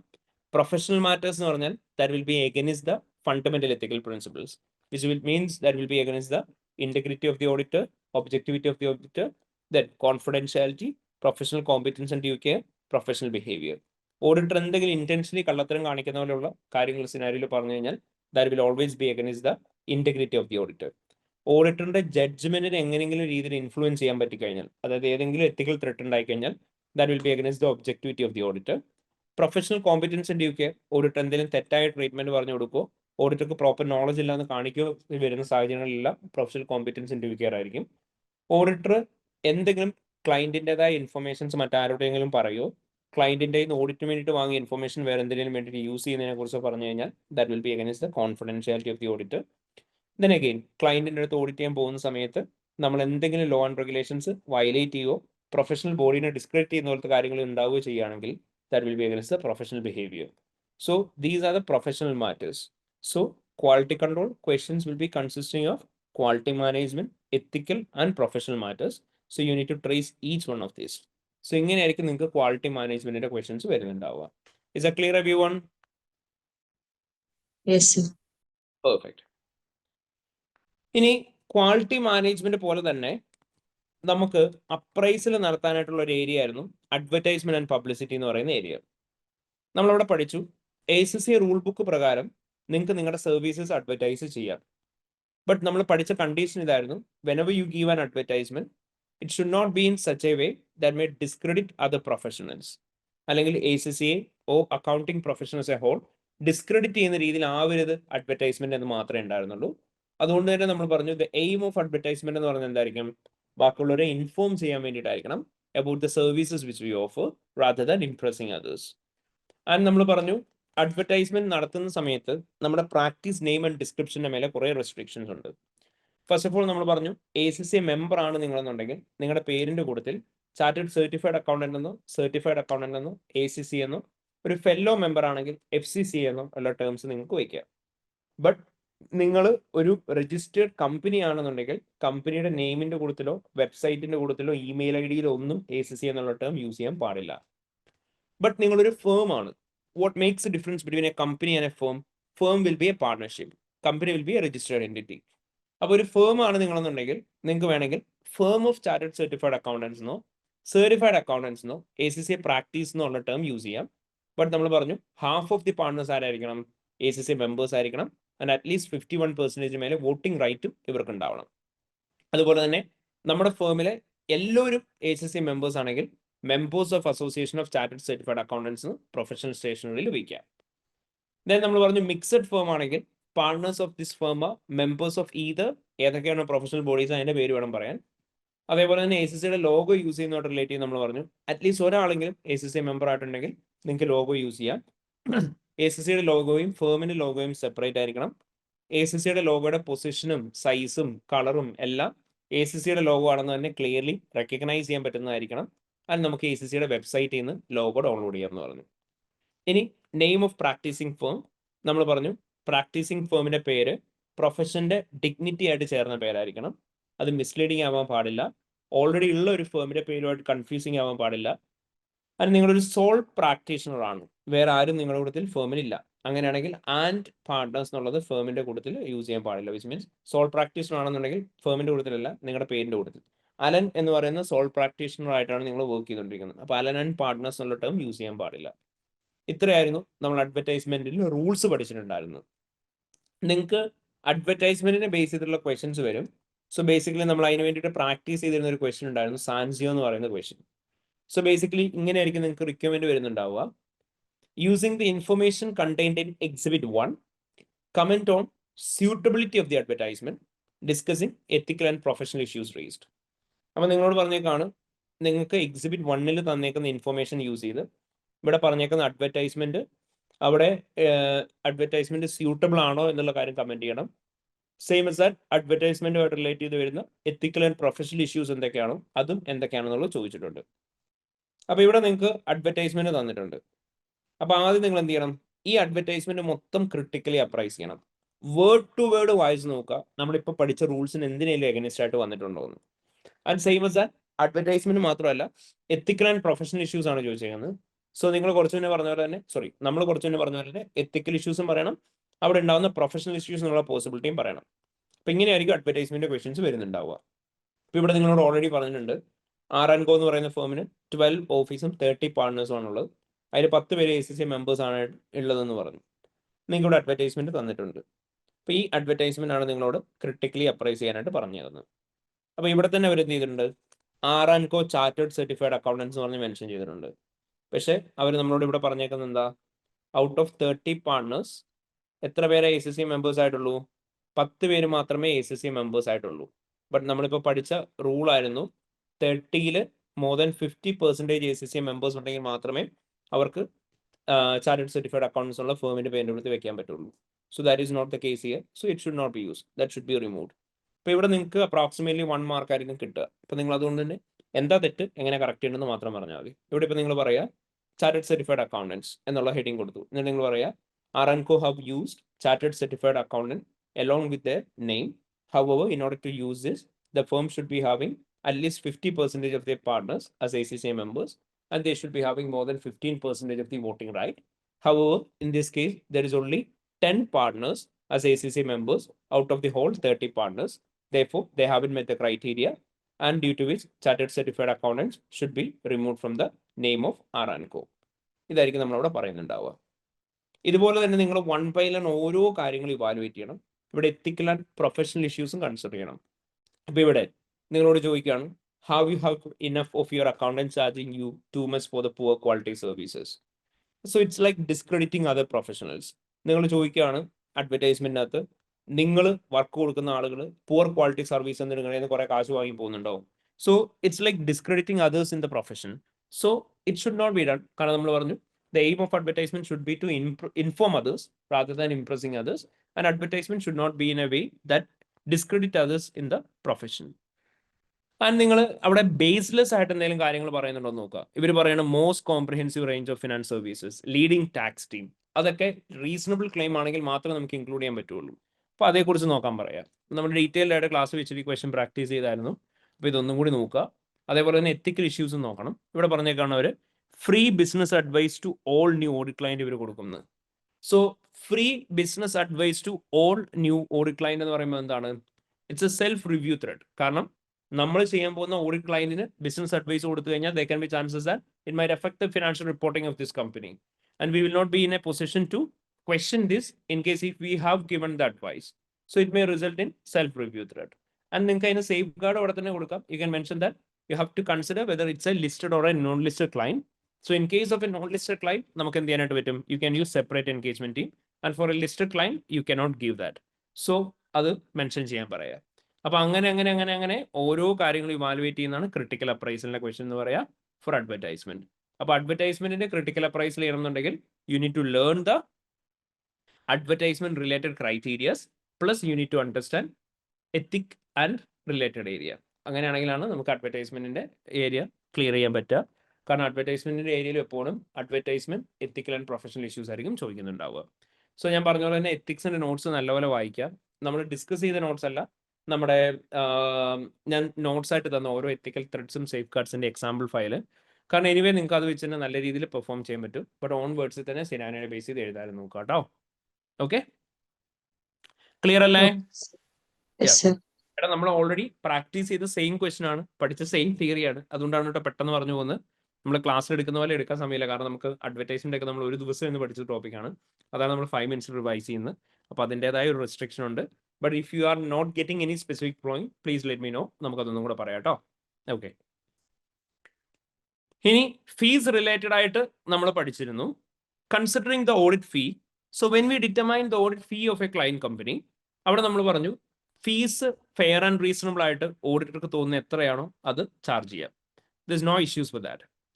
സോ അവിടെ നമ്മൾ പറഞ്ഞു there is no upper limit for the fees. നിങ്ങൾ കൊടുക്കുന്ന സർവീസിന് അതിപ്പോൾ ഏത് കേസിലാണെങ്കിലും നിങ്ങൾ എന്ത് സർവീസ് ആർക്ക് കൊടുക്കുന്നുണ്ടെങ്കിലും നിങ്ങൾ ഫ്രീ ആയിട്ട് കൊടുക്കേണ്ട കാര്യമില്ല. അങ്ങനെ നിങ്ങൾ കൊടുക്കുന്ന സർവീസ് എന്താണെങ്കിലും നിങ്ങൾക്ക് നിങ്ങളുടെ സർവീസ് എത്ര വാല്യുബിൾ ആയിട്ട് തോന്നുന്നു അതിനനുസരിച്ച് നിങ്ങൾക്ക് പ്രൈസ് ചാർജ് ചെയ്യാം. അല്ലെങ്കിൽ ഇപ്പം ഇനി ഓഫറിന് പ്രൈസ് കൊടുക്കണോ അത് നിങ്ങൾക്ക് ചെയ്യാം. പക്ഷെ നിങ്ങളോട് ACC വെക്കുന്ന റൂൾ ഇതാണ്, ഫെയർ ആൻഡ് റീസണബിൾ ആയിട്ട് നിങ്ങൾക്ക് എന്താണോ തോന്നുന്നത് നിങ്ങൾ കൊടുക്കുന്ന സർവീസിന് അതാണ് നിങ്ങൾക്ക് ചാർജ് ചെയ്യേണ്ടത്. So you can do that. പക്ഷേ മിനിമം നിങ്ങൾ എന്ത് ചെയ്യണം എന്നാണ് പറയുന്നത്, എത്രയാണോ നിങ്ങൾ ഈ സർവീസ് കൊടുക്കാൻ വേണ്ടിയിട്ട് ഇൻകർ ആവുന്ന കോസ്റ്റ് അത് റിക്കവർ ചെയ്യാൻ പറ്റുന്ന തരത്തിൽ വേണം ഫീസ് ചാർജ് ചെയ്യാൻ. അല്ലെങ്കിൽ പ്രശ്നം എന്തായിരിക്കും, നമ്മൾ കൊടുക്കുന്ന വർക്കിന്റെ ക്വാളിറ്റി കുറയ്ക്കാൻ ചാൻസ് ഉണ്ട്. അപ്പൊ അങ്ങനെ ഉണ്ടാവാതിരിക്കാനാണ് പറയുന്നത് ഫെയർ ആൻഡ് റീസണബിൾ ആയിട്ടുള്ള എത്ര വേണമെങ്കിലും കയറ്റി വെച്ചോ, പക്ഷെ കുറയ്ക്കുമ്പോൾ എന്ത് ചെയ്യണം, മിനിമം നിങ്ങളുടെ കോസ്റ്റ് റിക്കവർ ചെയ്യാൻ പറ്റുന്ന തരത്തിലുള്ള ഫീസ് ആയിരിക്കണം നിങ്ങൾ ചാർജ് ചെയ്യുന്നത്. അതുകൊണ്ട് തന്നെ കോസ്റ്റ് ഓഫ് പ്രൊവൈഡിങ് സർവീസ് എപ്പോഴും കൺസിഡർ ചെയ്യണമെന്ന് പറഞ്ഞു. ദെൻ നമ്മൾ പറഞ്ഞു അവിടെ കുറെ ഫാക്ടേഴ്സ് കൺസിഡർ ചെയ്യാനുണ്ട് ഫീസ് ഡിറ്റർമൈൻ ചെയ്യുന്ന സമയത്ത്. എന്തൊക്കെയായിരുന്നു? നമ്മൾ പറഞ്ഞൊരു വർക്ക് അണ്ടർടേക്ക് ചെയ്യുന്ന സമയത്ത് അതിന് അപ്രോപ്രിയേറ്റ് ആയിട്ടുള്ള ഫീസ് വേണമെങ്കിൽ നിങ്ങൾക്ക് ചാർജ് ചെയ്യാം. 2, നമ്മൾ പറഞ്ഞു നമ്മൾ ക്ലയന്റുമായിട്ട് ചിലപ്പോൾ ഓൾറെഡി എഗ്രി ചെയ്തിട്ടുണ്ടാവും എങ്ങനെയാണ് ഫീസ് ചാർജ് ചെയ്യാൻ പോകുന്നതെന്ന്. അതിന്റെ ബേസിസിൽ നിങ്ങൾക്ക് വേണേൽ ഫീസ് ചാർജ് ചെയ്യാം. അല്ലെങ്കിൽ ഒരു സ്പെഷ്യലൈസ്ഡ് ഏരിയ ഓഫ് ഓഡിറ്റ് ആണ്, ഒരു സ്പെസിഫിക് ഇൻഡസ്ട്രിയിലേക്കുള്ള ഓഡിറ്റിൽ എല്ലാവരും സാധാരണ ചാർജ് ചെയ്യാറുള്ള ഒരു എമൗണ്ട് ഉണ്ടാവും, അത് തന്നെ നിങ്ങളും ചാർജ് ചെയ്യുക. അത് നമ്മൾ പറഞ്ഞ കസ്റ്റം ബേസിസിൽ ഒരു സ്പെഷ്യലൈസ്ഡ് ഏരിയയിൽ എത്രയാണ് എല്ലാവരും ചാർജ് ചെയ്യാറ് അത് വേണമെങ്കിൽ നിങ്ങൾക്ക് അത് തന്നെ ചാർജ് ചെയ്യാം. ബട്ട് നിങ്ങൾ ചെയ്ത വർക്കിനനുസരിച്ചാണ് നിങ്ങൾ ഫീസ് ചാർജ് ചെയ്യുന്നുണ്ടെങ്കിൽ അവിടെ കുറച്ച് കാര്യങ്ങൾ കൺസിഡർ ചെയ്യണം. ഒന്ന്, seniority of the person consider ചെയ്യുന്നുണ്ടാവണം. ഓരോരുത്തർ എത്ര ടൈം സ്പെൻഡ് ചെയ്തു എന്നുള്ളത് കൺസിഡർ ചെയ്യണം. റിസ്ക് ആൻഡ് റെസ്പോൺസിബിലിറ്റി നമ്മൾ കൺസിഡർ ചെയ്യുന്നുണ്ടാവണം. Urgency of work to the client നമ്മൾ കൺസിഡർ ചെയ്യണം. Importance of work to the client നമ്മൾ കൺസിഡർ ചെയ്യണം. ഓവർ എക്സ്പെൻസസ് കൺസിഡർ ചെയ്യണം. നമ്മളിത് എന്തുകൊണ്ടാണ് കൺസിഡർ ചെയ്യേണ്ടതെന്ന് ഓരോന്ന് ഡീറ്റെയിൽഡ് ആയിട്ട് പഠിച്ചായിരുന്നു. സോ ഇപ്പോൾ ഫോർ ദി ടൈമിംഗ് എന്ത് കൺസിഡർ ചെയ്യണം എന്നുള്ളത് മാത്രം നമുക്ക് നോക്കാം. എന്തൊക്കെയായിരുന്നു കൺസിഡർ ചെയ്യേണ്ടത്? ആ വർക്കിൽ ഇൻവോൾവ് ആവുന്ന ആളുകളുടെ സീനിയോറിറ്റി നോക്കണം. ഓരോരുത്തരും എത്ര ടൈമാണ് ഈ വർക്കിന് വേണ്ടിയിട്ട് സ്പെൻഡ് ചെയ്യുന്നതെന്നുള്ളത് നോക്കണം. ദെൻ റിസ്ക് ആൻഡ് റെസ്പോൺസിബിലിറ്റി നോക്കുക. ക്ലയന്റിനെ സംബന്ധിച്ച് ഈ വർക്ക് എത്ര അർജന്റ് ആണെന്നുള്ളത് നോക്കുക, എത്ര ഇമ്പോർട്ടൻ്റ് ആണെന്നുള്ളത് നോക്കുക, ഓവർ എക്സ്പെൻസസ് എന്തൊക്കെ ഇൻകർ ആവുന്നുള്ളത് നോക്കണം. ദെൻ നമ്മൾ പറഞ്ഞു ഫീസ് ചാർജ് ചെയ്യുന്ന സമയത്ത് പെർസെൻറ്റേജ്, കണ്ടിജൻസി അല്ലെ സിമിലർ ബേസിസിലൊന്നും ഫീസ് ചാർജ് ചെയ്യാൻ പാടില്ല. അതുപോലെ തന്നെ ലോ ബോളിങ്ങും റെഫറൽ ഫീസും ഉണ്ടാവാനും പാടില്ല. ഓൾട്ടർനേറ്റീവ്ലി നമ്മൾ പറഞ്ഞു അക്കൗണ്ടിങ് ഫേമിന് വേണമെന്നുണ്ടെങ്കിൽ അവർലി റേറ്റിൽ ഫീസ് ചാർജ് ചെയ്യാം. ഓരോരുത്തരും എത്ര അവേഴ്സ് ആണോ നമ്മുടെ എൻഗേജ്മെന്റിന് വേണ്ടിയിട്ട് സ്പെൻഡ് ചെയ്യുന്നത് അതിനനുസരിച്ച് വേണമെങ്കിൽ ഫീസ് ചാർജ് ചെയ്യാം. അഡീഷണൽ നമ്മൾ പറഞ്ഞു ഇനി ഓഡിറ്റർക്ക് ഫീസ് എങ്ങാനും കുറയ്ക്കണം എന്നുണ്ടെങ്കിൽ അവർക്ക് അപ്രോപ്രിയേറ്റ് ആയിട്ട് തോന്നുന്ന ഫീസ് എത്ര വേണമെങ്കിലും കുറച്ച് വെച്ചോ, പ്രശ്നമൊന്നുമില്ല. പ്രശ്നം നിങ്ങൾ വർക്ക് ചെയ്യുമ്പോൾ എന്തായിരിക്കണം ചെയ്യുന്നത്, പ്രൊഫഷണൽ സ്റ്റാൻഡേർഡ്സും അതേപോലെ തന്നെ ലീഗൽ റിക്വയർമെന്റ്സും പ്രകാരം തന്നെ വേണം വർക്ക് ചെയ്യാൻ. And quality of the work ഒരു രീതിയിലും കുറയാൻ പാടില്ല. So quality of the work കുറയാതെ രീതിയിൽ നിങ്ങൾക്ക് വർക്കിന് വേണ്ടിയിട്ട് ചാർജ് ചെയ്യണം എന്നുണ്ടെങ്കിൽ നിങ്ങൾക്ക് ചാർജ് ചെയ്യാം. സോ ഇത്രയായിരുന്നു നമ്മൾ ഫീസ് റിലേറ്റഡ് ആയിട്ട് തിയററ്റിക്കൽ ഏരിയാസ് പഠിച്ചിട്ടുണ്ടായിരുന്നു. ആൻഡ് ഇതിനെ ബേസ് ചെയ്തിട്ട് നമ്മളൊരു ക്വസ്റ്റ്യൻ ചെയ്തിരുന്നു വെസ്റ്റേൺ എന്ന് പറഞ്ഞ്. അപ്പോൾ ആ ക്വസ്റ്റ്യനിൽ നമ്മളോട് ഇങ്ങനെയായിരുന്നു ചോദിച്ചിരുന്നത്, assuming Western and Co is appointed to provide audit services to Jones company, discuss the issues to be considered by the audit team, by the firm, a fee for the audit including any ethical matters raised. So actually speaking നമ്മളോട് ഇവിടെ 2 requirement ചോദിച്ചിട്ടുണ്ട്. ഒന്ന്, നമ്മളോട് ചോദിച്ചേക്കുന്നത് fees determine ചെയ്യുന്നതുമായിട്ട് relate ചെയ്ത് consider ചെയ്യേണ്ട കാര്യങ്ങൾ എന്തൊക്കെയാണെന്ന് ചോദിച്ചിട്ടുണ്ട് ഈ എൻഗേജ്മെന്റ് അക്സെപ്റ്റ് ചെയ്ത് കഴിഞ്ഞാൽ. So that's a question number 1.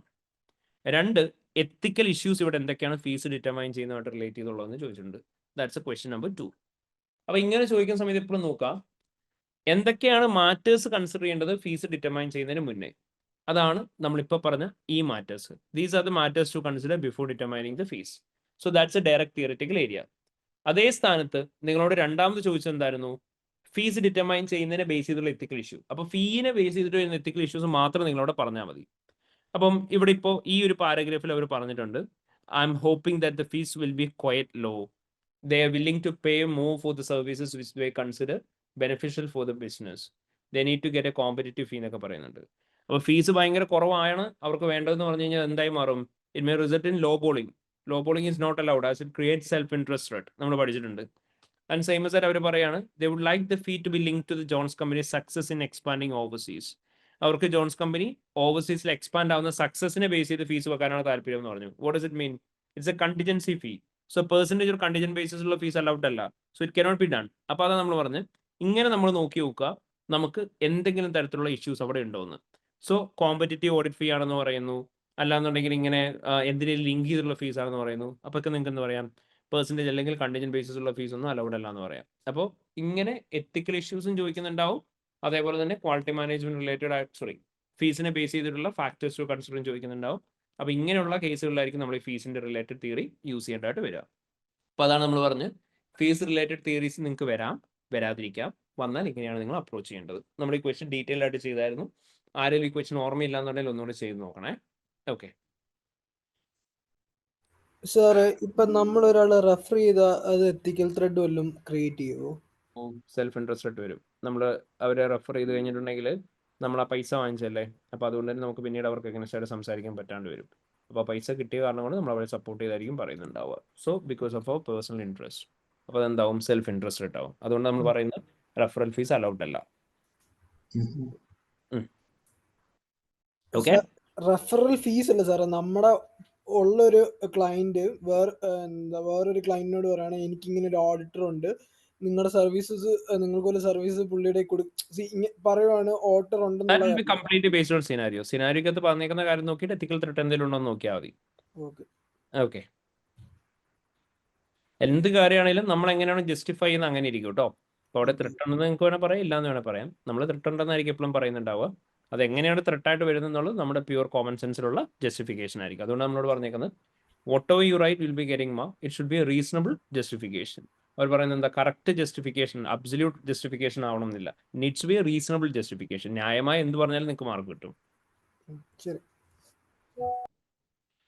Okay, ഇനി നെക്സ്റ്റ് നമ്മൾ നോക്കാൻ പോകുന്നത് it's a area called going concern.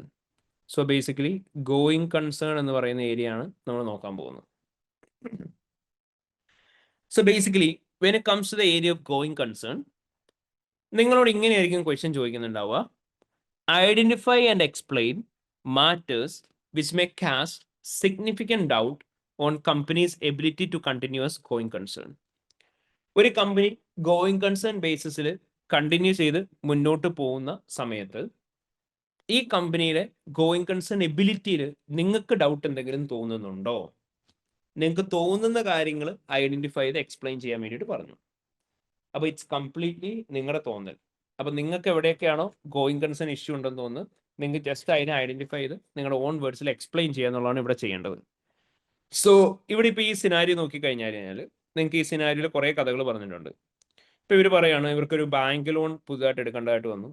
So ആ ലോൺ എടുത്തേക്കുന്ന സമയത്ത് അവർ പ്രോപ്പർട്ടി കമ്പനിയുടെ എന്തായിട്ട് കൊടുത്തിട്ടുണ്ട്, സെക്യൂരിറ്റി ആയിട്ട് കൊടുത്തിട്ടുണ്ട്. ആൻഡ് ഇവർ പറയാണ് ഈ പ്രോപ്പർട്ടി സെക്യൂരിറ്റി ആയിട്ട് കൊടുത്തേക്കുന്നതിനെ ബേസ് ചെയ്തിട്ടുള്ള ലോണിന്റെ ഫസ്റ്റ് റീപേയ്മെന്റ് വരുന്നത് 30th June 2016 അപ്കമിങ് ഇയറിലാണ്. $350,000 ആണ് അതിന് വേണ്ടിയിട്ട് പേ ചെയ്യേണ്ടതെന്ന് പറഞ്ഞു. ദെൻ നിങ്ങളോട് തൊട്ട് മേലെ പറഞ്ഞേക്കാണ് കമ്പനിയുടെ ക്യാഷ് ബാലൻസ് 150 ഉള്ളൂ എന്ന്. അപ്പോൾ നമ്മൾ ലോജിക്കലി അവിടെ പറയാം what will happen in this case, എന്തായിരിക്കും സംഭവിക്കുക?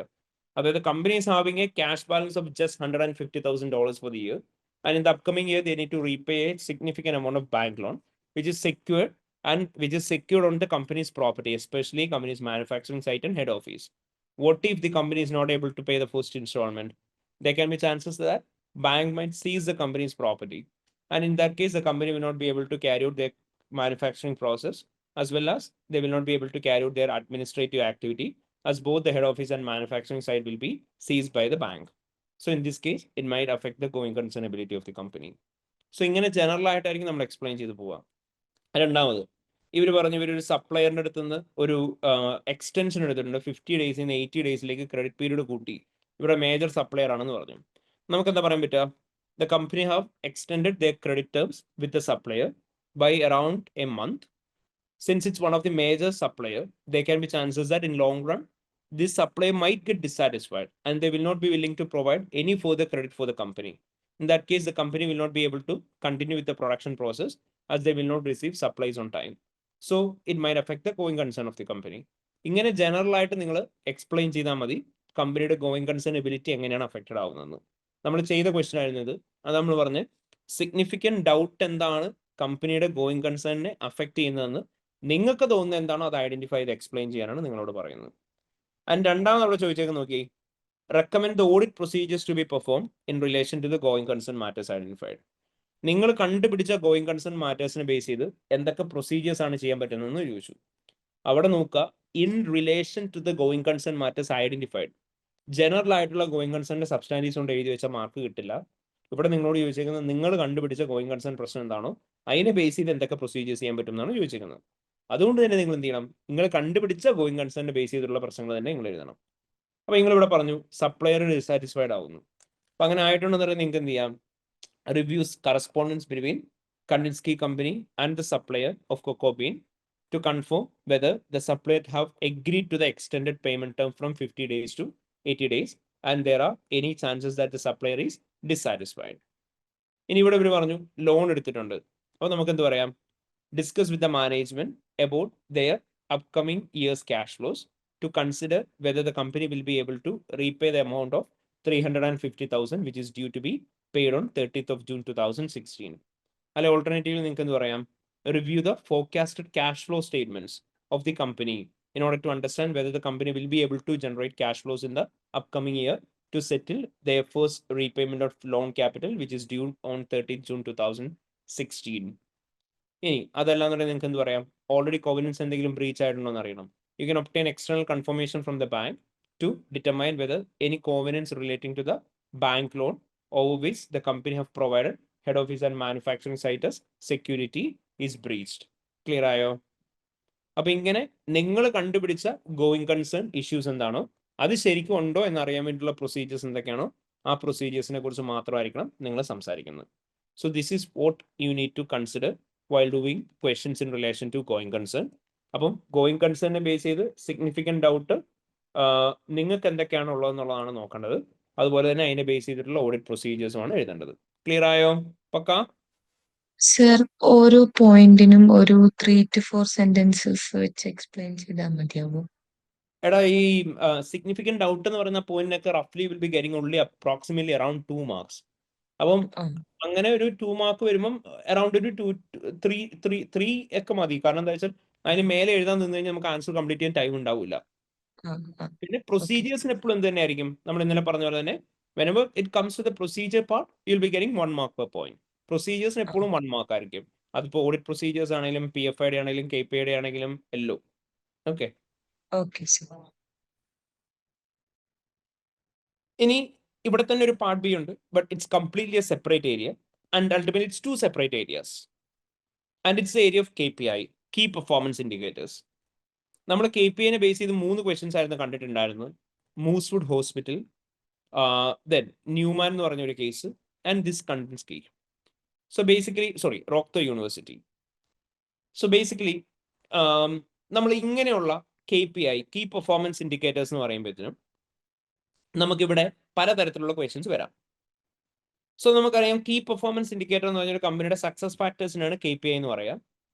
സോ KPIസിന്റെ ബെനിഫിറ്റ് എന്താണെന്ന് വെച്ചാൽ these are the historic information it self.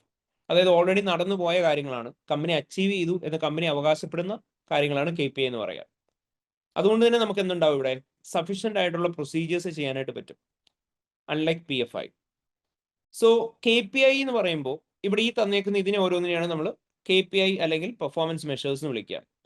അതായത് 85% ഓഫ് സ്റ്റുഡൻസ് അവരുടെ ഡിഗ്രി കംപ്ലീറ്റ് ചെയ്തു, 20% സ്റ്റുഡൻസിന് ഡിസ്റ്റിങ്ഷൻ കിട്ടി, 65% സ്റ്റുഡൻസ് അവരുടെ ഗ്രാജുവേഷൻ കംപ്ലീറ്റ് ചെയ്തു, 70% സ്റ്റുഡൻറ്റ് എക്സലന്റ് അല്ലെങ്കിൽ വെരി ഗുഡ് എന്ന് പറഞ്ഞ അവരുടെ യൂണിവേഴ്സിറ്റി എക്സ്പീരിയൻസ് റേറ്റ് ചെയ്തു. ഇതൊക്കെയാണ് പെർഫോമൻസ് മെഷേഴ്സ് എന്ന് പറയുന്നത്. നമ്മളോട് ഇവിടെ ഒരു റയർ ക്വസ്റ്റ്യൻ ചോദിച്ചിട്ടുണ്ട് ആദ്യമേ, discuss the relevance and measurability of the reported performance information.